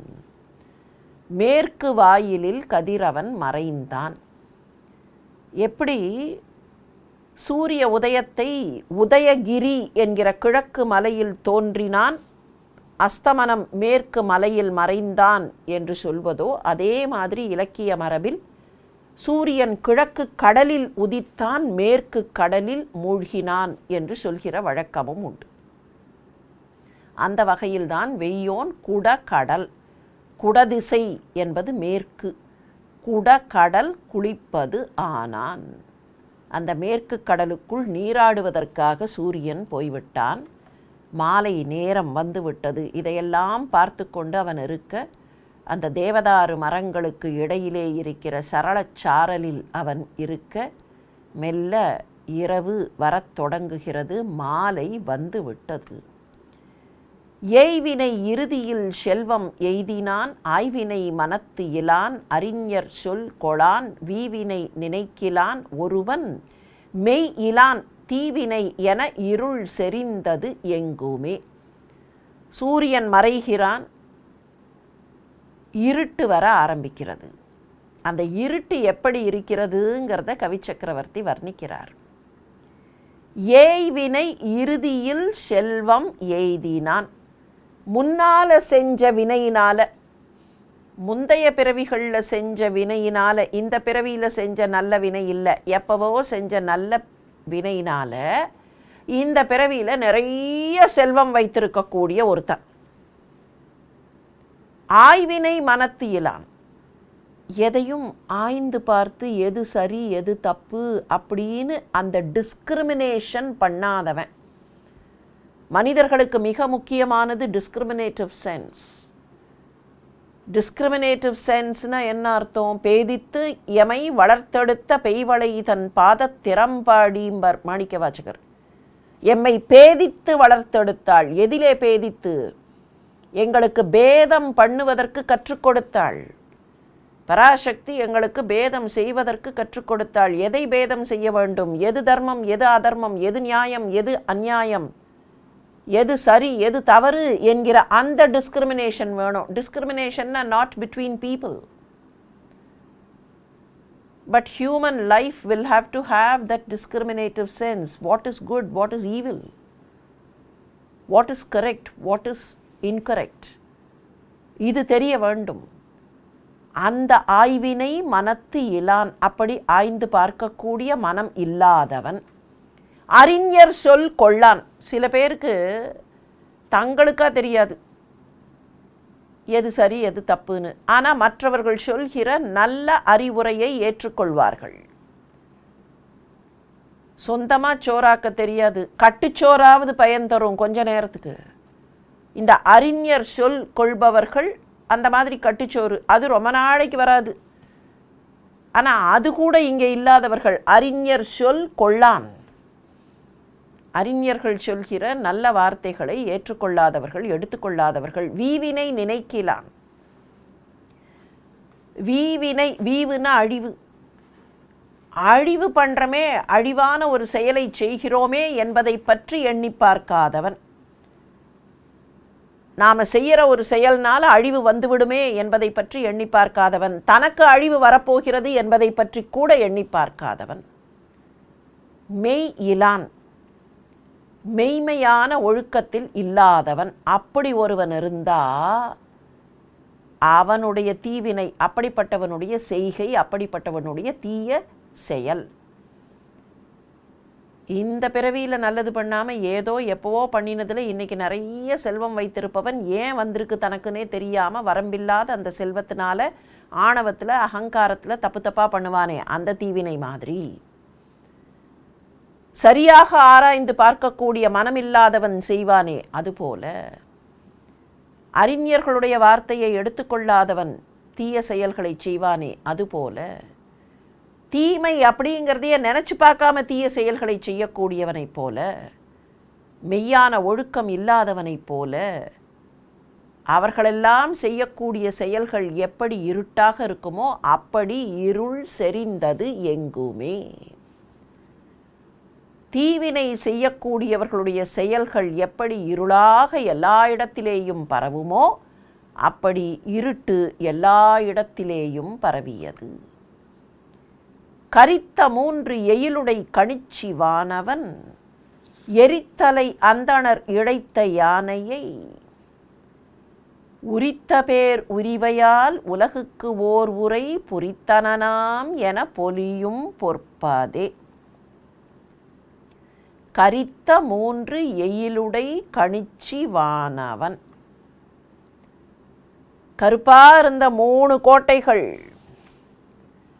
மதில் நிறைந்த கோட்டைகள். எயில்னா புறம் அப்படின்னு வச்சுக்கலாம், மதில் நிறைந்த கோட்டைகள்னு வச்சுக்கலாம். 3 கோட்டைகள், கருப்பாக இருந்த 3 கோட்டைகளை தன்னுடைய மழுவாயுதத்தை கொண்டு, மழுவாயுதத்தை கொண்டவன் ஆனால் தன்னுடைய புன்னகையால் எரித்தவன். கரித்த 3 எயிலுடை கணிச்சி வானவன்.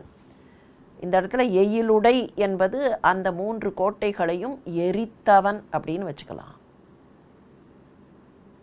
திரிபுர கோட்டைகள், முப்புராரி, 3 அரக்கர்களுடைய திரிபுர கோட்டைகளை எரித்தவனாக இருக்கிற மழுவாயுதத்தை கையில் கொண்ட சிவபெருமான் கணிச்சி வானவன். எரித்தலை அந்தணர் இழைத்த யானையை, எரிமுகம், வேள்வியில அக்னியை வைத்து அந்த வேள்வியிலே இருந்து, அந்த யாகத்திலே இருந்து ஒரு யானையை வெளியேற்றினார்களே, தாருகவனத்து முனிவர்கள் ஆபிசார ஹோமம் செய்தார்கள். தாருகவனத்து முனிவர்கள் பிக்ஷாடனரால் எப்படி கையாளப்பட்டனர் என்று நமக்கு தெரியும். அந்த கதையை கொஞ்சம் நினைவுபடுத்திக் கொள்வதென்றால், தாருகவனத்து முனிவர்களுக்கு தாங்கள் செய்யக்கூடிய யாக யஜ்ஞங்கள் மீது பெருமை. வேதத்தினுடைய கர்மகாண்டம் சொல்லக்கூடிய யாக யஜ்ஞங்களை நாங்கள் செய்கிறோம். we do our duty the right way. நாங்கள் செய்ய வேண்டிய ரிச்சுவல்ஸ் கரெக்டாக செய்கிறோம். நாங்கள் செய்ய வேண்டிய செயல்கள் ரிச்சுவல்ஸ்னு மாத்திரமில்லை, அந்த இடத்துல வேதம் சொல்லி இருக்கக்கூடிய கர்மம் அப்படின்னு சொன்னால் அந்த ரிச்சுவல்ஸ் தான் அவர்களுடைய டியூட்டி. அந்த காலகட்டத்தை சேர்ந்தவர்கள், அவர்களுடைய டியூட்டி, அவர்களுடைய ரெஸ்பான்சிபிலிட்டி, அவர்களுடைய ஆக்ஷன்ஸ் அந்த ரிச்சுவல்ஸ் தான். நாங்கள் இதை பர்ஃபெக்டாக பண்ணுறோம், so we are the perfect beings. அந்த அகங்காரத்தில் இருந்தார்கள். எல்லாவற்றுக்கும் இறைவனுடைய திருவடி என்கிற பணிவு அவர்களுக்கு இல்லை. இதை இப்போவும் பொருத்தி பார்க்கலாம். நான் பண்ணுகிற செயலை சரியாக செய்தால் போதும், தென் ஐ ஆம் த பெஸ்ட், ஐ ஆம் த பெர்ஃபெக்ட். இல்லை, நான் என்னதான் அந்த செயலை சரியாக செய்தாலும் இறைவனிடத்தில் பணிவும் அன்பும் இல்லை என்றால், இறைமை எல்லா இடத்திலேயும் இருக்கிறதே, அந்த எல்லா இடத்திலேயும் இருக்கிற இறைமை இடத்தில் எனக்கு பணிவும் அன்பும் இல்லை என்றால், அந்த மாதிரி இருந்த தாருகவனத்து முனிவர்கள் அவர்களுடைய கர்வத்தை, அகம்பாவத்தை அடக்க வேண்டும் என்று திருமாலும் சிவனும் திட்டம் போட்டார்கள். மோகினியாக தன்னை ஒரு பெண்ணாக மாற்றிக்கொண்டு திருமால் போனார். இந்த பக்கத்தில் பிக்ஷாடனராக கோலமேந்தி பிக்ஷை கேட்கக்கூடிய ஒரு சாதாரண பிச்சைக்காரனாக சிவன் போனார். அந்த பக்கத்தில் போன மோகினி யாகசாலைக்கு நடுவிலே நடந்தாள். அதுவரைக்கும் we do the best, எங்களுக்கு தெரியும், எங்களுடைய கடமை அப்படின்னு மந்திரங்களை எல்லாம் சொல்லி கொண்டிருந்தார்களே, அந்த மந்திரங்களெல்லாம் மறந்து போகிற அளவுக்கு அந்த பெண்ணையே பார்த்தார்கள். அப்போது டிஸ்ட்ராக்ஷன். நாங்கள் செய்கிற செயல்கள் மனத்தை கட்டுப்படுத்த முடியவில்லை என்றால் அதுக்கு அர்த்தம் அதுதான். மனத்தை கட்டுப்படுத்த முடியவில்லை என்றால் மனத்தை எப்போ கட்டுப்படுத்த முடியும்? அதை கடவுளோட காலடியில் போட்டால் தான் அது கட்டுப்படும். இல்லைன்னா அது கட்டுப்படாது. இல்லைன்னா என்னுடைய மனம் அப்படின்னு நினச்சா கூட அது எங்கேயோ போயிருக்கும் தப்பிச்சு. மனத்தை கட்டுப்படுத்த முடியாதவர்கள், பணிவிருந்தால் மனம் கட்டுப்படும், மனம் கட்டுப்பட்டால் பணிவு வரும். ஒன்றுத்துக்கு ஒன்று இன்டர்டிபெண்ட். அந்த பணிவு இல்லை, நான் செய்வது அப்படிங்கிற அகங்காரம் இருந்தது, பணிவு இல்லை. அவர்களுக்கு மந்திரம் மறந்து போச்சு. அந்த பெண்ணையே பார்த்து கொண்டிருந்தார்கள். மந்திரம் போச்சு. இந்த பக்கத்தில் பிக்ஷாடனர் போனார். அந்த பிக்ஷாடனரை பார்த்தார்கள் அந்த பெண்கள், முனி பத்தினிகள். இவர்களுக்கு என்ன அகம்பாவம் இருந்தது? எங்கள் பத்தினிமார்கள், எங்களுடைய பெண்கள் பத்தினிமார்கள், பத்தினி தெய்வங்கள். அவர்களுடைய பத்தினித்தனம் எங்கே குந்தகம் அடைந்தது? பிக்ஷாடனரை பார்த்து பிக்ஷை வாங்குபவர் இவ்வளவு அழகா? அப்போது ஃபோக்கஸ், கான்சன்ட்ரேஷன் இல்லைங்கிறது தான் அர்த்தம். பெண்கள் திசை திருப்பப்பட்டார்கள் அப்படின்னெல்லாம் இதுக்கு நாம் வேறு விதமாக அர்த்தம் சொல்லக்கூடாது. அவர்களுடைய ஃபோக்கஸ், அவர்களுடைய அந்த முனைப்பு, அவர்களுடைய concentration. If the mind is not controlled, concentration வராது. மைண்டை கண்ட்ரோல் பண்ண மாட்டேன், ஆனால் நான் கான்சன்ட்ரேட் பண்ணுறேன் அப்படின்னு சொன்னால் கொஞ்ச நேரம் தாக்கு பிடிக்கும், கொஞ்சம் வருஷம் தாக்கு பிடிக்கும். அந்த மனசு வேறு ஏதோ ஒரு காரணத்தில் டிஸ்ட்ராக்ட் ஆகும்போது கான்சன்ட்ரேஷன் போயிடும். அதுதான் இந்த கதைக்கு அர்த்தம். இங்கே மோகினி வந்த உடனே ஏன் இவர்களுக்கு கான்சன்ட்ரேஷன் போச்சு? இவர்களுடைய concentration was not based on the control of the senses and the mind. இப்போ நாங்கள் இதை பண்ண வேண்டும் அப்படின்னு வைத்திருந்தார்கள். அந்த மனசு கண்ட்ரோலில் இல்லாததுனால வேற ஒன்று அதை விட பளபளப்பாக வந்தோடனே அப்படியே திசை திரும்பியது. இந்த பெண்களுக்கும் அதே தான். இப்போ இதுக்கப்புறம் என்னாச்சு? தாருகவனத்து முனிவர்களுக்கு கோபம் வந்தது. நியாயமாக பார்த்தா கோபம் எங்கே போயிருந்திருக்கணும்? மோகினி எங்களை திசை திருப்பினாள், நாங்கள் தவறு செய்து விட்டோம் அப்படின்னு அவர்களுடைய கோபம் தங்கள் மேலே போயிருந்திருக்கணும், இல்லை அந்த மோகினி மேலே போயிருந்திருக்கணும். இப்போ கோபம் எப்படி திசை திரும்பியது? பிக்ஷாடனர் மீது திசை திரும்பியது. இவன்தான் எங்கள் வீட்டு பெண்களை இப்படி செய்து விட்டான், நாங்களும் தானே தப்பு பண்ணினோம், நாங்களும் தானே மோகினியை பார்த்து டிஸ்ட்ராக்ட் ஆனோம். அதை நினைத்தார்களோ? பழியை தூக்கி அப்படியே வேற யார் மீதோ போடக்கூடிய. மோகினி மேலே ஏன் அவர்களுக்கு கோபம் வரலன்னா, மோகினியை கோபப்பட்டால் தாங்க தப்பு பண்ணினோங்கிறத அக்செப்ட் பண்ணணும். மோகினி மேலே கோபப்பட்டால் மோகினி was the cause for our distraction. அப்போ வி ஹேவ் டிஸ்ட்ராக்டட் அப்படிங்கிறத அக்செப்ட் பண்ணணும். அதனால் மோகினி வந்த விஷயத்தையே கண்டுக்காத மாதிரி இந்த பிக்ஷாடனர் தான் தப்பு அப்படின்னு அந்த பெண்கள், அப்போ நாங்கள் தப்பு பண்ணல, அந்த பெண்கள் முனி பத்தினிகள் தப்பு பண்ணார்கள், நாங்கள் தப்பு பண்ணலை. நெட் ரிசல்ட் என்ன பண்ணார்கள்? ஒரு ஆபிச்சார ஹோமத்தை நடத்தி அதிலே இருந்து புலியை ஏவி, யானையை ஏவி, அந்த புலி பாஞ்சு போச்சு. புலித்தோலை எடுத்து, புலியை அழித்து புலித்தோலை எடுத்து தன்னுடைய இடைக்கு அசைத்தார். பாம்புகளை ஏவினார்கள். ஆபிச்சார ஹோமத்தில் வந்த பாம்புகளை எடுத்து விஷத்தை அடக்கி ஆபரணங்களாக அணிந்து கொண்டார். யானையும் வந்தது, மதம் பிடித்த யானை, எரித்தலை அந்தணர் இழைத்த யானை. அந்த யானையை அப்படியே தோலை உரித்து அந்த தோலை எடுத்து அப்படி போர்த்து கொண்டு ஆட்டமாட ஆரம்பித்தார். கஜசம்ஹார மூர்த்தின்னு பேர். இந்த கஜசம்ஹாரம் ரெண்டு விதத்தில் சொல்லப்படும். ஒன்று ஆபிச்சார ஹோமத்தில் வந்த யானை என்பார்கள், இன்னொன்று கஜமுகாசுரன் என்று ஒரு அசுரன் அந்த அசுரனை அழித்தார் என்றும் சொல்லுவார்கள். எப்படியா இருந்தாலும் யானையினுடைய மதர்ப்பு, அந்த மதர்ப்பை அழித்து அப்படி அந்த தோலை உரித்த பேர் உரிவை. உரிவைங்கிறது தோல். எரித்தலை அந்தணர் இழைத்த யானையை உரித்த பேர் உரிவையால் அதை உரித்து அதில் கிடைச்ச பெரிய தோல் இருக்கே, அந்த பெரிய தோலை தனக்கு மாத்திரம் போத்திக்காமல் அப்படியே உலகத்துக்கு போத்தியிருந்தா, சிவன் தான் போர்த்து கொண்டால் என்ன, உலகத்துக்கு போர்த்தினால் என்ன? பரம்பொருள் தானே உலகம், உலகம்தானே பரம்பொருள். அப்போ அந்த பரம்பொருளுக்கு போத்தினா உலகத்துக்கும் அண்டத்துக்கும் போத்தினா மாதிரி தான்.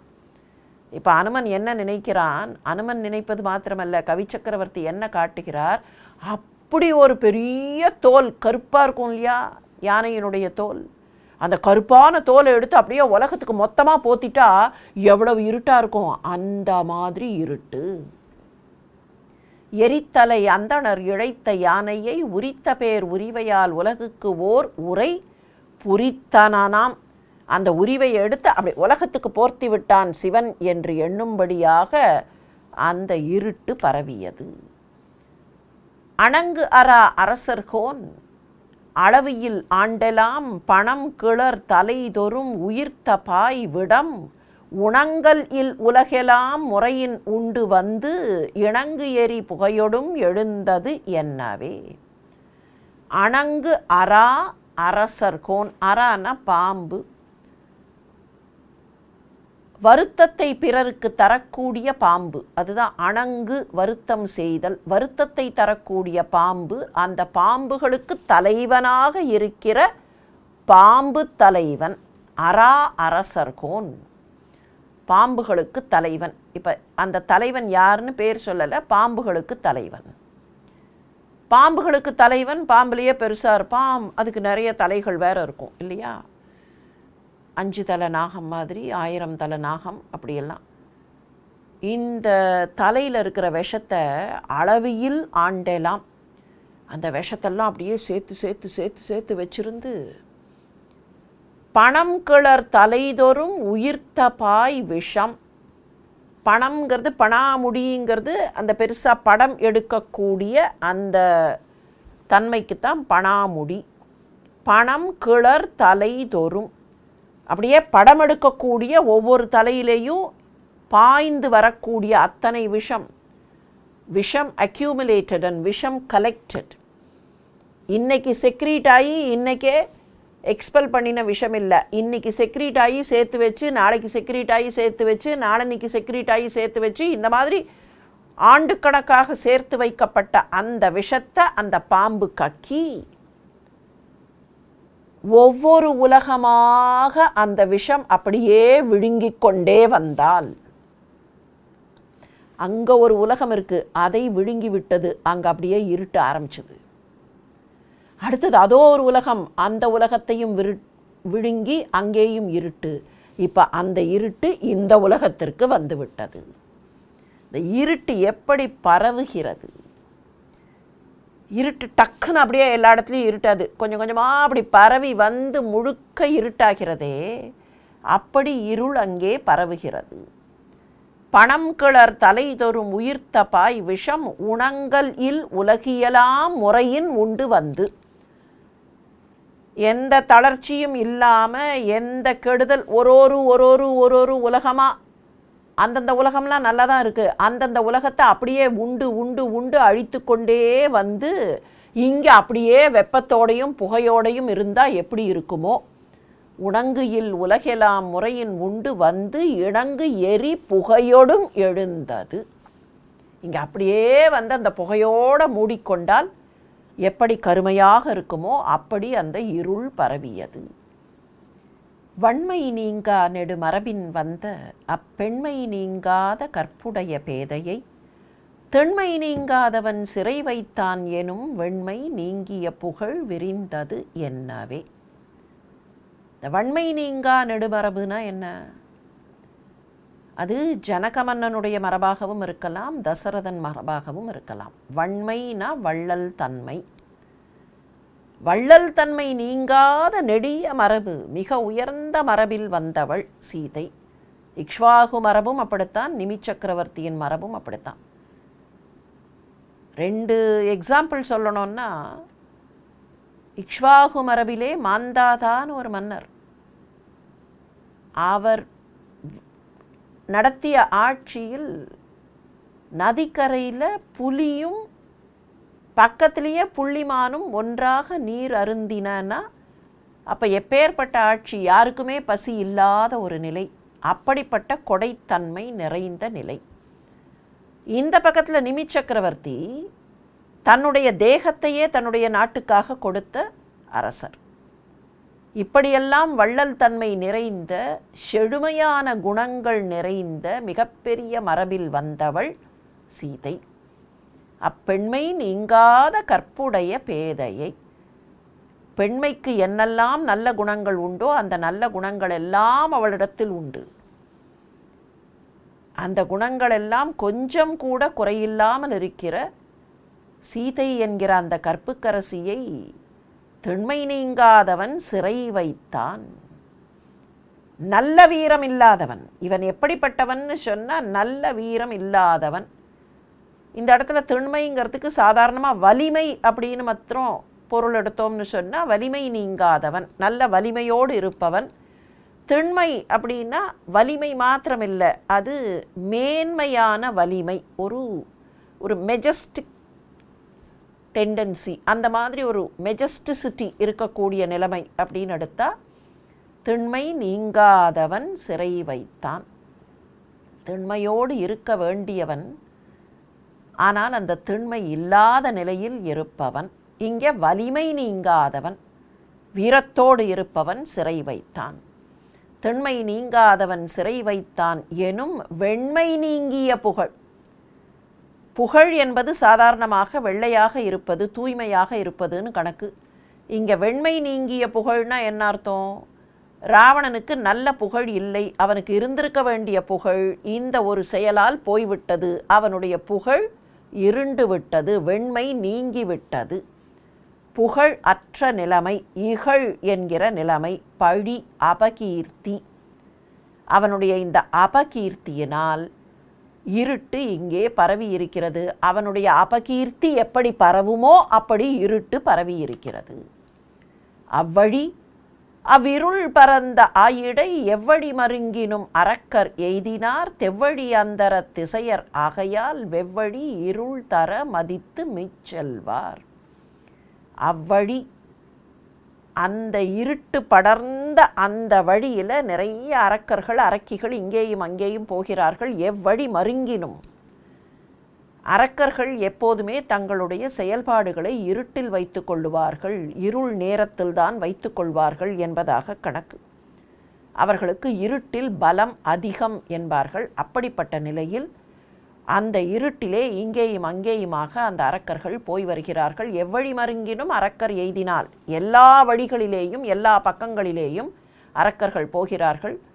தெவ்வழி அந்தர திசையர் ஆகையால், பகை பொருந்தி எல்லார்கிட்டையும் சண்டை போடக்கூடியவர்கள், அவர்களுக்கு வானவீதியிலேயே போக முடியும், அந்தர திசை, அந்த அந்தரத்திலேயே போக முடியும் என்பதனால் வெவ்வழி இருள் தர மதித்து மீச்செல்வார். இருட்டாக இருக்கக்கூடிய அந்த நேரத்தை அவர்கள் தங்களுக்கு வசதியான நேரம் என்று எடுத்துக்கொண்டு அந்த இருட்டிலேயே அவர்கள் இங்கேயும் அங்கேயும் போகிறார்கள். இருள் தர மதித்து அப்படின்னா இருளை மதித்துன்னு அர்த்தமல்ல, இருளினாலே மதம் பெற்று, மதம் பெற்ற நிலையை மதித்து, அவர்கள் மதி கொண்டு, மதம் கொண்டு, மதித்த நிலையில் அப்படின்னா மதம் கொண்ட நிலையில். வெவ்வழி இருள் தர மதித்து மீச்செல்வார். அப்படி மதத்தில் எங்களால் எதை வேண்டுமானாலும் சாதிக்க முடியும், எங்கே இருட்டில் கூட எங்களுக்கு கண்ணு தெரியும் என்று அந்த அந்தர திசையில் வான வீதியில் இங்கேயும் அங்கேயுமாக அரக்கர்கள் சுற்றுகிறார்கள். இந்திரன் வளநகர்க்கு ஏகுவார், எழில் சந்திரன் உலகினை சார்குவார்.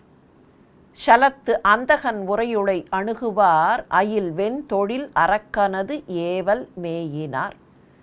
கொடுமையான தொழிலை கையிலே வேலை வைத்துக்கொண்டு கொடுமையான தொழிலை செய்கிற கொடுங்கோலனாக இருக்கிற அரக்கன் ராவணன், அவன் ஆணையிடுகிறான். அவனுடைய ஏவல் பணி, அவன் ஆணையிட்ட பணியினால் எங்கெல்லாம் போகிறார்கள்னா இந்திரனுடைய நகரத்திற்கு போகிறார்கள், அமராவதி பட்டணத்திற்கு போகிறார்கள், சந்திரனுடைய உலகம் அழகாக இருக்கிற சந்திரலோகத்திற்கு போகிறார்கள், சலத்து அந்தகன் உரையுளை யமலோகத்திற்கும் போகிறார்கள். சலம்ன கோபம், கோபம் கொண்டு யமலோகத்திற்கு. என்ன நினைத்து கொண்டிருக்கிறாய் யமதர்மா, நீ என்ன உயிரை எடுத்து விட்டாயா?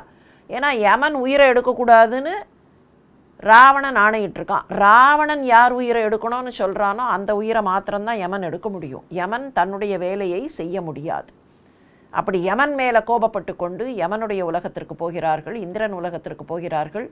இந்திரலோகத்திற்கும் யமலோகத்திற்கும் போகிறார்கள்னா 14 லோகத்திலையும் எங்கே வேண்டுமானாலும் போவதற்கு அவர்களுக்கு உரிமை இருக்கிறது, அவர்களுக்கு வலிமையும் இருக்கிறது. அப்படி ராவணன் ஆணையிட இங்கேயும் அங்கேயும் போய் அந்த அரக்கர்கள் தங்களுடைய வேலைகளை செய்து கொண்டிருக்கிறார்கள்.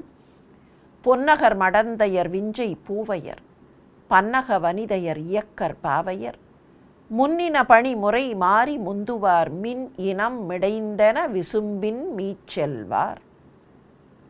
பொன்னகர் மடந்தையர், பொன்னகர்ங்கிறது அமராவதி, தேவலோகத்து பெண்கள்.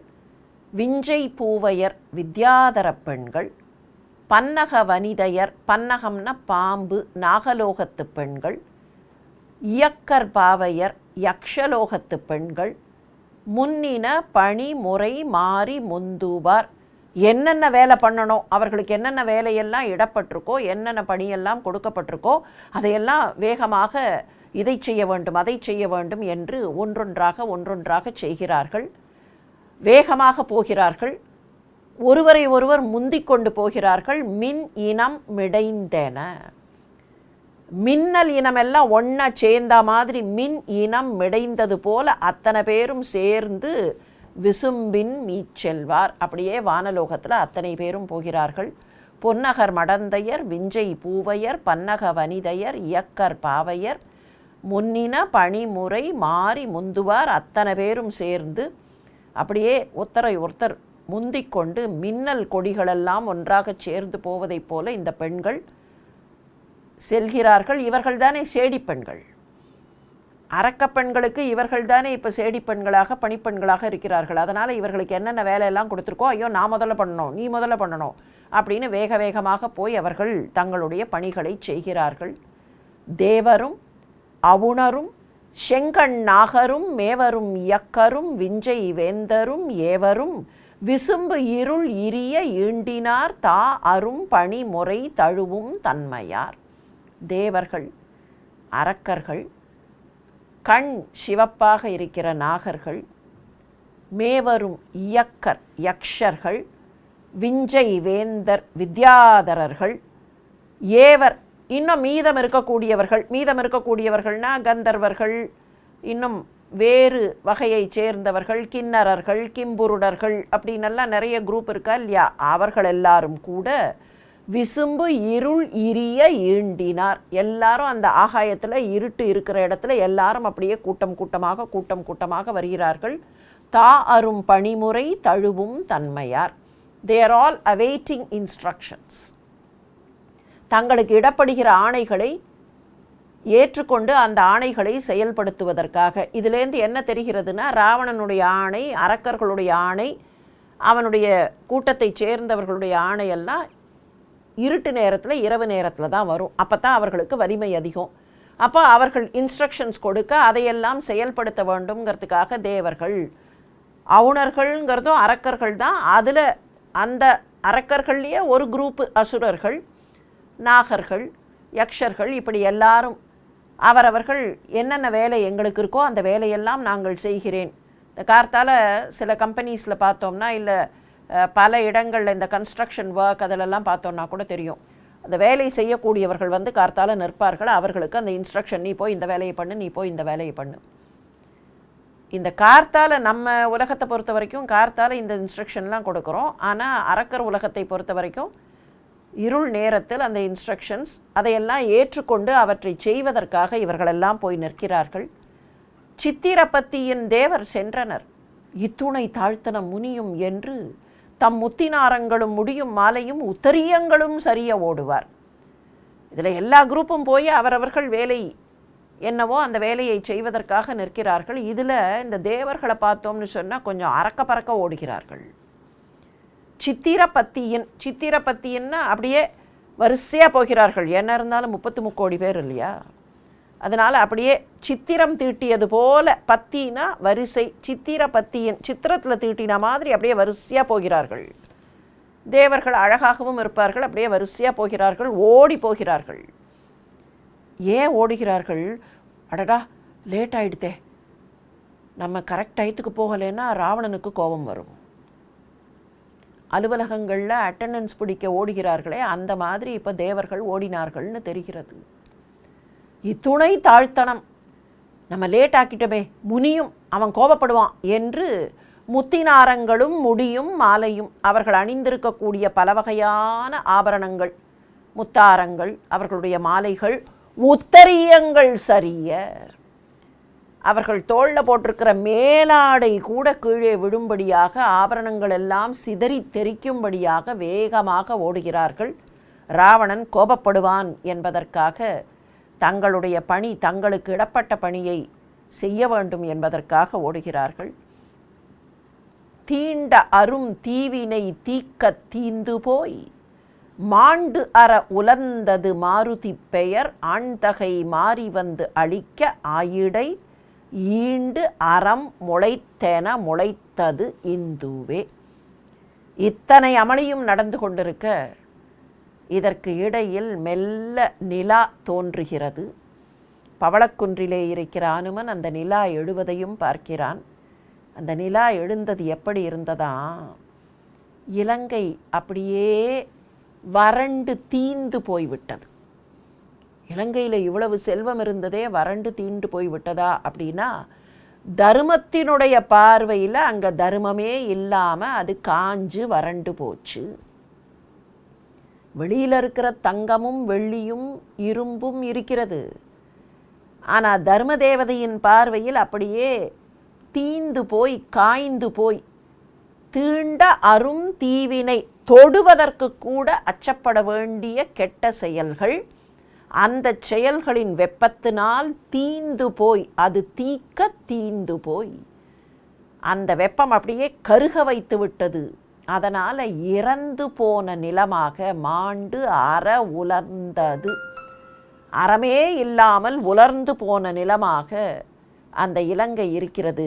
இப்போது மாருதி என்கிற ஆண்தகை, மாருதி என்கிற பெயரை கொண்ட ஆண்தகை மாறி வந்து அழிக்க, அந்த வறண்ட நிலம் அப்படியே வறண்டு கிடக்க, வறண்ட நிலத்திற்கு கொஞ்சம் ஈரப்பசை தருவதற்காக மாருதி என்கிற பெயரில் ஒரு மழை பெய்கிறது. மாருதி பெயர் ஆண்தகை மாறி வந்து அழிக்க, அதனால் அறம் முளைக்கிறது. இதுவரைக்கும் அப்படியே வறண்டு போன ஒரு நிலத்தில் கொஞ்சம் மழை விழுந்த உடனே லேசாக சின்ன சின்னதாக அப்படி பச்சை, முழு பச்சை இல்லை, அந்த முளை கொஞ்சம் அப்படி வெளிரி போய், பச்சை தெரியாது, அதில் கொஞ்சம் வெளுப்பு தான் தெரியும், அந்த முளை அப்படி வெள்ளையாக வருமே, அந்த மாதிரி இப்போது நிலா எழுகிறது. அந்த நிலாவை பார்த்தால் முளைத்தது இந்துவே.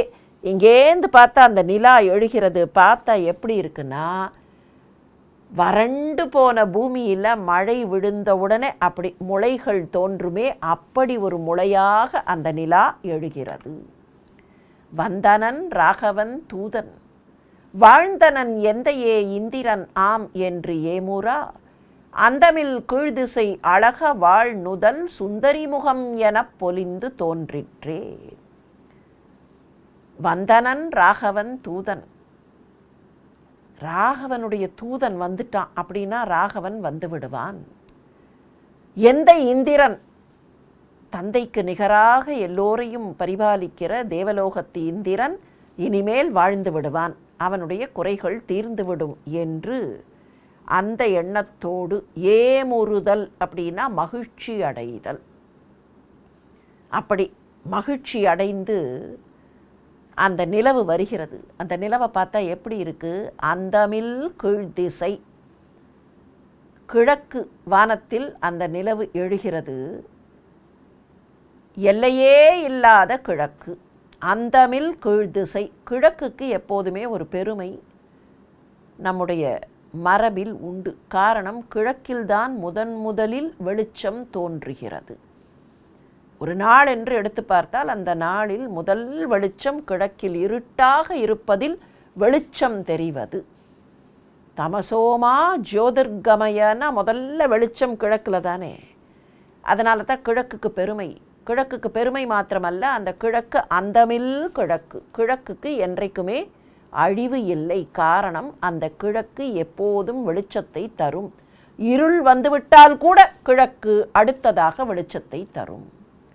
அந்தமில் கீழ்திசை அழக வாழ் நுதல், அழகம்ங்கிறது முன்னுச்சி முடி, அப்படி சுருண்டு கிடக்கக்கூடிய முன்னுச்சி முடி, அழக வாழ் நுதல்.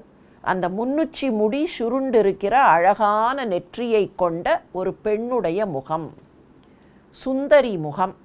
அழகான நெற்றியை கொண்ட அழகான ஒரு பெண்ணுடைய முகம் போல அந்த நிலா பொலிந்தது. எந்த பெண்ணுடைய முகம்? கீழ்திசை சுந்தரி. அவ யாருன்னு கேட்டால் கீழ்திசை சுந்தரி. கீழ்திசை அழக வாழ்நுதல் சுந்தரி. கிழக்கு திசைக்கு தலைவன் இந்திரன். எனவே கிழக்கு திசையினுடைய சுந்தரி இந்திராணி. இந்திராணியினுடைய முகம் போல அது பொலிந்ததாம். இந்திரனுக்கு இனிமேல் குறை தீர்ந்துவிடும், இந்திரனுக்கு வாழ்வு கிடைத்துவிடும் அப்படின்னு இந்திராணி தானே மகிழ்ச்சி அடைவாள். எனவே அந்த இந்திராணியின் முகம் போல, இந்திராணியின் முகம் எவ்வளவு பொலிவோடு இருக்குமோ அது மகிழ்ச்சியாக இருக்கும்போது அந்த பொலிவோடு இப்போது நிலவு தோன்றியது. கற்றைவெண் கவரி போல் கடலின் வெண்திரை சுற்றும் நின்று அலமர பொலிந்து தோன்றிற்றால் ஈற்றது என் பகை என எழுந்த இந்திரன் கொற்ற வெண்குடை எனக் குளிர் வெண் திங்களே. இப்போ கடலுக்கு நடுவேர்ந்து அந்த நிலா வருவது போல இருக்கு. பவளக்குன்றில் அனுமன் இருக்கும்போது அங்கே பார்த்தா கடலுக்கு நடுவேர்ந்து வரா மாதிரி தானே இருக்கும். யார் அப்படி எழுந்து வருகிறார்கள்னா, இற்றது என் பகை, என்னுடைய பகை இன்றோடு தீர்ந்து விட்டது, என்னுடைய பகைவனாக இருக்கிற ராவணன் அழிந்தான் என்கிற மகிழ்ச்சி இந்திரனுக்கு. இற்றது என் பகை என எழுந்த இந்திரன். அப்படி இந்திரன் எழுந்திருக்கிறான். கொற்ற வெண்குடை, அந்த இந்திரன் அப்படி வரும்போது இந்திரனுக்கு குடை பிடிப்பார்களே, அவனுடைய சிம்மாசனத்திற்கு மேலே வெண்கொற்ற குடை, அந்த வெண்கொற்ற குடை மாதிரி இந்திரனுடைய செங்கோலையும் இந்திரனுடைய தர்மத்தையும் காட்டுகிற வெண்கொற்ற குடை எப்படி வெள்ளவெளேர்னு வட்டமாக இருக்குமோ அப்படி அந்த வெண்கொற்ற குடை மாதிரி அப்படி எழுந்து வருகிறது அந்த நிலவு. குளிர் வெண் திங்கள், குளிர்ச்சியான அந்த வெண் திங்கள் அப்படி மேலே எழுந்து வருகிறது. அது இந்திரனுடைய வெண்கொற்ற குடை, இந்திரன்தான் வருவது மாதிரி. இந்திரனுடைய குடை முதல்ல தெரியும், இந்திரன் கீழேந்து வந்துட்டுருக்கான், அவனுடைய குடை தான், மேலே இருக்கிற குடை தான் முதல்ல தெரியும். அதுக்கப்புறம் தான் இந்திரனுடைய சிம்மாசனம்லாம் தெரிய ஆரம்பிக்கும். ஆனால் இங்கே என்ன தெரிகிறதுனா, இந்திரனுடைய சிம்மாசனம் தெரியல, சுற்றிலும் சாமரம் வீசுகிறார்களே. நீங்கள் நினச்சி பார்த்தா ஒரு அரசர் உட்காந்துருக்கார், சிம்மாசனம் இருக்குது, அரசர் உட்காந்துருக்கார், அந்த சாமரம் கொஞ்சம் ஒசரத்தில் இருக்கும், வெண்கொற்ற குடை இன்னும் ஒசரத்தில் இருக்கும். இப்போ அந்த வெண்கொற்ற குடை தெரிந்து விட்டது, சாமரமும் தெரிகிறது. சாமரம் எது தெரியுமா? கவரி வீசுகிறார்கள், இந்த பக்கமும் அந்த பக்கமும் அந்த அரசருக்கு வீசுகிற கவரி. இந்த கடல்ல இருக்கிற அலைகள் அப்படி எழுந்து எழுந்து மேலே எழுந்து கீழே போவதுதான் அந்த கவரி. கற்றை வெண் கவரி போல், இந்த கத்தையா அப்படி கவரி வீசுவார்களே, அந்த கவரி மாதிரி கடலின் வெண்திரை சுற்றும் நின்று அலமர. கடலுடைய திரைகள், கடலுடைய அலைகள், அப்படி வெள்ளை அலைகள், நுரை பொங்குகிற அலைகள் அப்படி மேலேயும் கீழையும் வந்து எழ, இந்த பக்கத்தில் மெல்ல எழுந்து வரக்கூடிய அந்த வெண்கொற்ற குடை, இது இந்திரனுடைய வெண்கொற்ற குடை. அப்படின்னா இந்திரன் வந்து கொண்டிருக்கிறான் என்பதை சொல்லுவது போல அந்த நிலா எழுந்தது. தெரிந்து ஒளிர் திங்கள் வெண்குடத்தினால் திரை முறிந்து உயர் பார்க்கடல் முகந்து மூரி வான் சொரிந்ததே ஆம் என துள்ளும் மீனொடும் விரிந்தது வெண்ணிலா மேலும் கீழுமே. அப்படியே நிலா அப்படி மேலே எழுந்து வருகிறது. அந்த நிலா எழுந்து வரும்போது நிலா மாத்திரமில்லை, அந்த பெருசாக தெரிகிற நிலா அங்கங்கே அங்கங்கே அங்கங்கே கொஞ்சம் விண்மீன்கள், இரவு நேரத்து விண்மீன்கள். அதை பார்த்தோன்னே எப்படி இருக்குது, இந்த வானம் ஒரு சின்ன வேலை பண்ணித்து. கையில் ஒரு வெள்ளி குடத்தை எடுத்துக்கொண்டது. வானம் ஒரு வெள்ளி குடத்தை கையில் எடுத்து பார்க்கடல்ல பொங்கி வருகிற பாலை அந்த குடத்தில் அப்படி முகந்து, உயர் பார்க்கடல் முகந்து திரை முறிந்து உயர், அப்படியே அலைகள் அடித்து அப்படி பொங்கி வரக்கூடிய பார்க்கடல் இருக்கே, அந்த பார்க்கடலில் பொங்கி வருகிற அந்த பாலை அப்படி முகந்து எடுத்து மேலேந்து இப்படி கொட்டினா எப்படி இருக்கும்? அந்த பாலை கொட்டும்போது குடம் தெரிகிறது, பாலிலே இருந்து தெரிக்கிற துளிகள், அந்த குடம்தான் நிலா, தெரிக்கிற பால் துளிகள் தான் அந்த விண்மீன்கள். திரை முறிந்து உயர் பார்க்கடல் முகந்து மூரி வான் சொரிந்தது. எதை சொரிந்தது? ஒளிர் திங்கள் வெண்குடத்தினால் அதை முகந்து சொரிந்தது. அப்போ அந்த பார்க்கடலில் இருக்கிற பாலை எடுத்து வானம் ஒரு வெள்ளிக்குடத்தில் முகந்து எடுத்து அப்படி மேலேந்து கீழே கொட்டினா அந்த குடமும் தெரியும், அங்கேந்து தெரிக்கக்கூடிய அந்த பால் துளிகள் அவைதான் நட்சத்திரங்களாக மின்னுகின்றன. துள்ளும் மீனொடும் விரிந்தது வெண்ணிலா. அந்த வெள்ளிக்குடம் வெண்ணிலா, துள்ளுகிற மீன்கள் தான் அந்த பால் துளிகள் மேலேயும் கீழேயும் சிதறின. அருந்தவன் சுரபியே அந்தி வான்மிசை விரிந்த பேர் உதயமா மடி வெண் திங்களா வருந்தல் இல் முலை கதிர் வழங்கு தாரையா சொரிந்த பால் ஒத்தது நிலவின் தோற்றமே. அருந்தவன், நிறைய தவம் செய்தவராக இருக்கக்கூடிய வசிஷ்டர், வசிஷ்டரிடத்திலே இருக்கிற காமதேனு. அருந்தவன் சுரபி, சுரபி தான் காமதேனு. அருந்தவன், நிறைய தவம் செய்த மா தவசியாக இருக்கிற வசிஷ்டருடைய காமதேனு. அந்த காமதேனு அப்படி வானத்தில் நின்னா, காமதேனு தேவலோகத்தில் தானே இருக்குது, காமதேனு வானத்தில் நின்னா அந்தி வான்மிசை விரிந்த பேர் உதயம், அப்படியே வானத்தில் போய் அந்த காமதேனு நிற்கிறது. அந்த வானத்தில் இருக்கிறது, வானம் முழுக்க காமதேனு. அந்த காமதேனுவின் மடி இருக்கே, அதனுடைய பால் மடி, அதுதான் அந்த திங்கள். இப்போ முழு காமதேனு பெருசாக இருக்குது, அது மொத்தமும் கண்ணுக்கு தெரியல. என்ன தெரிகிறதுன்னா அதனுடைய பால் மடி. நல்ல பெரிய பால் மடியை கொண்ட ஒரு மாட்டினுடைய அந்த பால் மடியை பார்த்தா அதுவே கொஞ்சம் சர்க்குலராக தான் தெரியும்.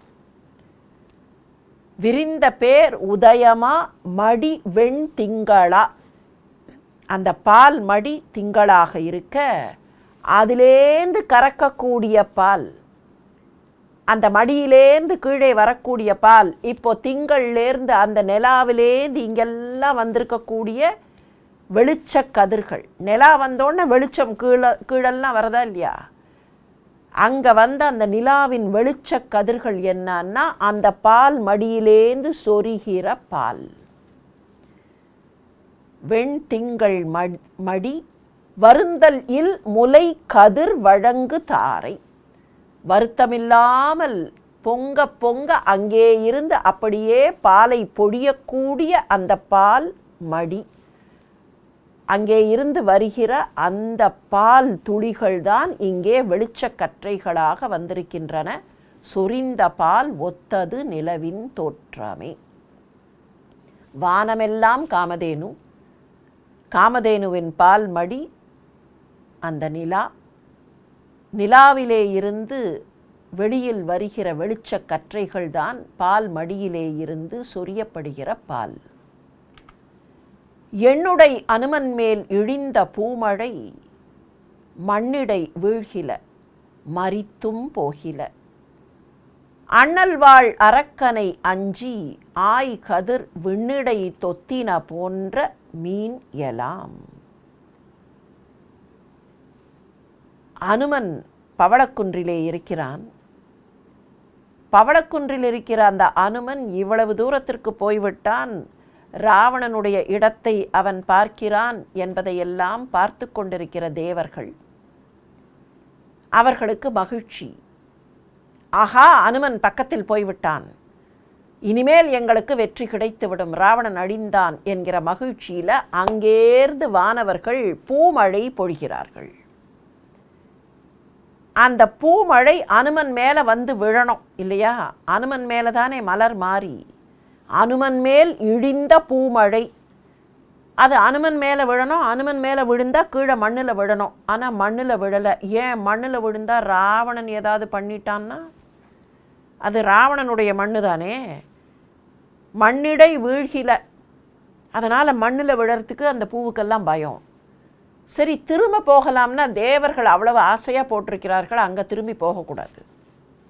இப்போ யாராவது ஒரு ப்ரெசண்ட் கொடுத்தா, ஒரு கிஃப்ட் கொடுத்தா சில சமயத்தில் வேண்டாம், கிஃப்ட் வாங்க மாட்டேன் அப்படின்னு மறுதளிக்கலாம்.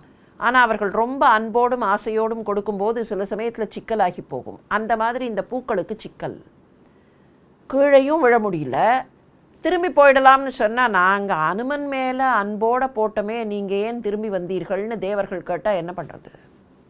மண்ணிடை வீழ்கில மரித்தும் போகில, இங்கேயும் இல்லை அங்கேயும் இல்லை, என்ன பண்ணுறது? அண்ணல் வாழ் அரக்கனை அஞ்சி. இங்கே அண்ணல் அரக்கன்னு எடுத்துக்கக்கூடாது. அண்ணல்ங்கிறது உயர்வானவர், வாழறக்கன் யார்? ராவணன். அப்போ ஏன் அண்ணல்ங்கிற வார்த்தை வந்ததுன்னா, அண்ணலுடைய வாளை கையிலே கொண்டவன், சிவபெருமான் கொடுத்த சந்திரகாசத்தை கையில் கொண்டவன். அந்த அண்ணல்ங்கிறது சிவபெருமானுக்கான பெயர். அண்ணல் வாழ் அரக்கனை அஞ்சி, கீழே வந்து விழுந்தா ராவணன் கோபப்படுவானே என்று பயந்து திரும்பியும் போகாமல் ஆங்காங்கே வானத்திலேயே நட்சத்திரங்களாக நின்று விட்டன. வானத்திலே நட்சத்திரங்களாக இருப்பவை என்ன தெரியுமா? அனுமன் மீது தேவர்கள் பொழிந்த மலர் மாறி. அவைதாம் வானத்திலே நட்சத்திரங்களாக அப்படியே நின்றுவிட்டன. எல்லியின் நிமிர் இருட்குறையும் அவ்விருள் கல்லிய நிலவின் வெண்முறியும் கவ்வின் புல்லிய பகை எனப் பொருவ போன்றன மல்லிகை மலர்தொறும் வதிந்த வண்டெலாம். இப்போ அங்கே பார்க்கக்கூடிய நிலையில் இரவு நேரத்தில் மல்லிகை மலர்கள் பூத்திருக்கின்றன. அந்த மல்லிகை மலர்கள் மேலே வண்டுகள் மல்லிகையினுடைய தேனை பருகுவதற்காக வந்தன. மல்லிகை மலர்தொறும் வதிந்த வண்டு, மல்லிகை பூக்களில் வசித்து கொண்டிருக்கக்கூடிய அந்த வண்டுகள். அந்த வண்டுகளை பார்த்தா எப்படி தெரிகிறதுனா, இருள் கல்லிய நிலவின் வெண்முறி. இந்த வண்டுகள் இருட்டில் ஒரு பளபளப்போடு தெரிகின்றன.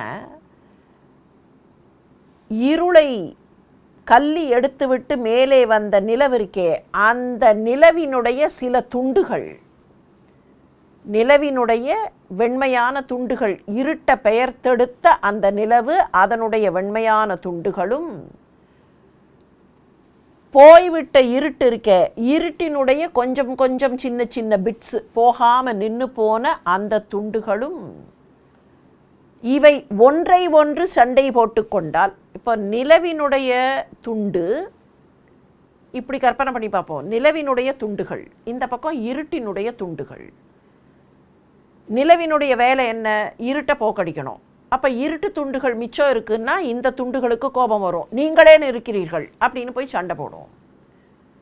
இது எங்களுடைய இடம், நீங்களேன் வந்தீர்கள் அப்படின்னு இருட்டு துண்டு சண்டை போடும். அப்போ இந்த பக்கம் இருட்டு துண்டு, இந்த பக்கம் வெளிச்சத்துண்டு, இந்த ரெண்டும் ஒன்றுத்துக்கொன்று சண்டை போட்டு கொள்ளக்கூடிய மாதிரி இந்த வண்டுகள் இங்கேயும் அங்கேயும் இங்கேயும் அங்கேயும் அந்த மல்லிகை மலர்கள் மீது இருட்டாக இருக்கிற வண்டுகளும் அந்த மல்லிகை மலர்களுமாக இப்படி ஒன்றுத்துக்கொன்று சண்டை போட்டு கொள்வது போல நிலவினுடைய துண்டுகளாக மல்லிகைகளும் இருட்டினுடைய துண்டுகளாக வண்டுகளும் அங்கே தோற்றம் தந்தன. வீசுரு பசுங்கதிர் கற்றை வெண்ணிலா ஆசுர எங்கனும் நுழைந்து அளாயது காசு உரு கடிமதில் இலங்கை காவல் ஊர் தூசு உரை இட்டது போன்று தோன்றிற்றே. அப்படியே நிலவினுடைய வெளிச்சம் எல்லா இடத்திலேயும் பரவி இருக்கிறது இலங்கை மீது. அதை பார்க்கும்போது எப்படி இருக்கிறது? பசும் கதிர் கற்றை வெண்ணிலா, நல்ல வெள்ளையான தூய்மையான கதிர்களை தரக்கூடிய அந்த நிலவினுடைய கற்றை ஆசுர எங்கனும் நுழைந்து, அனுமன் இருக்காங்கிற தைரியத்தில் அந்த நிலவினுடைய வெளிச்சம் அப்படியே இலங்கைக்குள்ளே எல்லா இடத்துக்குள்ளேயும் போயிடுச்சு. இல்லைன்னா போகாது, ராவணன்கிட்ட பயம். ஆனால் இப்போ எல்லா இடத்திற்குள்ளேயும் எந்த குறையும் இல்லாமல் எங்கனும் நுழைந்து அப்படியே அளாயது, அது அலைந்து இங்கேயும் அங்கேயும் துழாவியது. எப்படி இருக்குன்னு பார்த்தா, காசு ஊரு கடிமதில் இலங்கை காவல் ஊர் தூசு உரை இட்டது. இலங்கைக்கு ஒரு உரையை போட்டு மூடினா எப்படி இருக்கும்? இலங்கைங்கிற அந்த பெரிய ஊருக்கு அதை காப்பாற்றுவதற்காக அப்படி ஒரு உரை இட்டது போன்று தோன்றிற்று. தூசு உரைனா துணியால் ஒரு உரை, மென் துணியால், மென்மையான துகிலினால் ஒரு உரையை அப்படியே இலங்கைக்கு போட்டது போல அந்த நிலவினுடைய கற்றை ஒளி அங்கே எல்லா இடத்திலேயும் பறந்து கிடக்கிறது. இகழ்வு அறு பெருங்குணத்து ராமன் எய்தது ஓர் பகழியின் செலவு என அனுமன் பற்றினால் அகழ்புகந்து அரண் புகுந்து இலங்கை அன்னவன் புகழ் புகுந்து உலாயது ஓர் பொலிவும் போன்றதே. பெருங்குணம் கொண்ட ராமனுடைய அம்பு அப்படியே எல்லா இடத்திற்கும் துழாவி துழாவி துழாவி துழாவி போகக்கூடிய தன்மை கொண்டது போல அனுமனுடைய இருப்பினால், அனுமன் அங்கே இருக்கான் அப்படிங்கிறதுனால அந்த அம்பு எப்படி எல்லா இடத்துக்கும் போகுமோ அந்த தைரியத்தில், அனுமன் இருக்கிற தைரியத்தில் நிலவினுடைய ஒளி அகழ் புகுந்து அந்த அகழிக்குள்ளே போய் மதிலுக்குள்ளே போய் இலங்கையில் இருக்கிற எல்லா இடத்திற்குள்ளேயும் எப்படி போச்சுன்னா, ராமனுடைய புகழ் எப்படி எல்லா இடத்திற்கும் பரவுமோ அப்படி இந்த நிலவினுடைய ஒளியும் எல்லா இடத்திலேயும் போய் பரவியது. முதல்ல பார்த்தா நிலவினுடைய ஒளி அப்படியே இலங்கைக்கு ஒரு உரை போட்ட மாதிரி இருக்குது. அப்படியே கொஞ்சம் உன்னிப்பாக பார்த்தா நிலவினுடைய ஒளி ராமனுடைய புகழ் எப்படி எல்லா இடத்திற்கும் பரவுமோ அப்படி இலங்கைக்குள் பரவி இருக்கிறது. நிலவினுடைய ஒளி இப்போதுதான் இலங்கைக்குள் பரவி இருக்கிறது. அனுமன் இன்னமும் பவளக்குன்றில்தான் காத்து கொண்டிருக்கிறான். இப்போதுதானே வெளிச்சம் வரத் தொடங்கி இருக்கிறது. இந்த வெளிச்சம் இன்னமும் படிப்படியாக மேலே ஏற வேண்டாமா? இந்த வெளிச்சம் கூடுதலாக பரவுவதற்கு இன்னும் ஒரு வார காலம் காத்திருப்போம். அனுமனோடு சேர்ந்து இலங்கை நகரத்திற்குள் நாமும் ஒரு வார காலம் பொறுத்து உள்ளே நுழைவோம். எப்படி அந்த நிலவு ஒளிக்கு அனுமன் இருக்கிறான் என்கிற தைரியம் இருக்கிறதோ, நமக்கும் கூட ஆஞ்சநேயர் நம்மை அழைத்து போவார் என்கிற தைரியம் இருக்கிறது இல்லையா? அனுமனோடு கூட அனுமனுடைய புகழை பாடிக்கொண்டே நாமும் காத்திருப்போம். ஒரு வார காலம் பொறுத்து சந்திப்போம். அதுவரை நன்றி, வணக்கம்.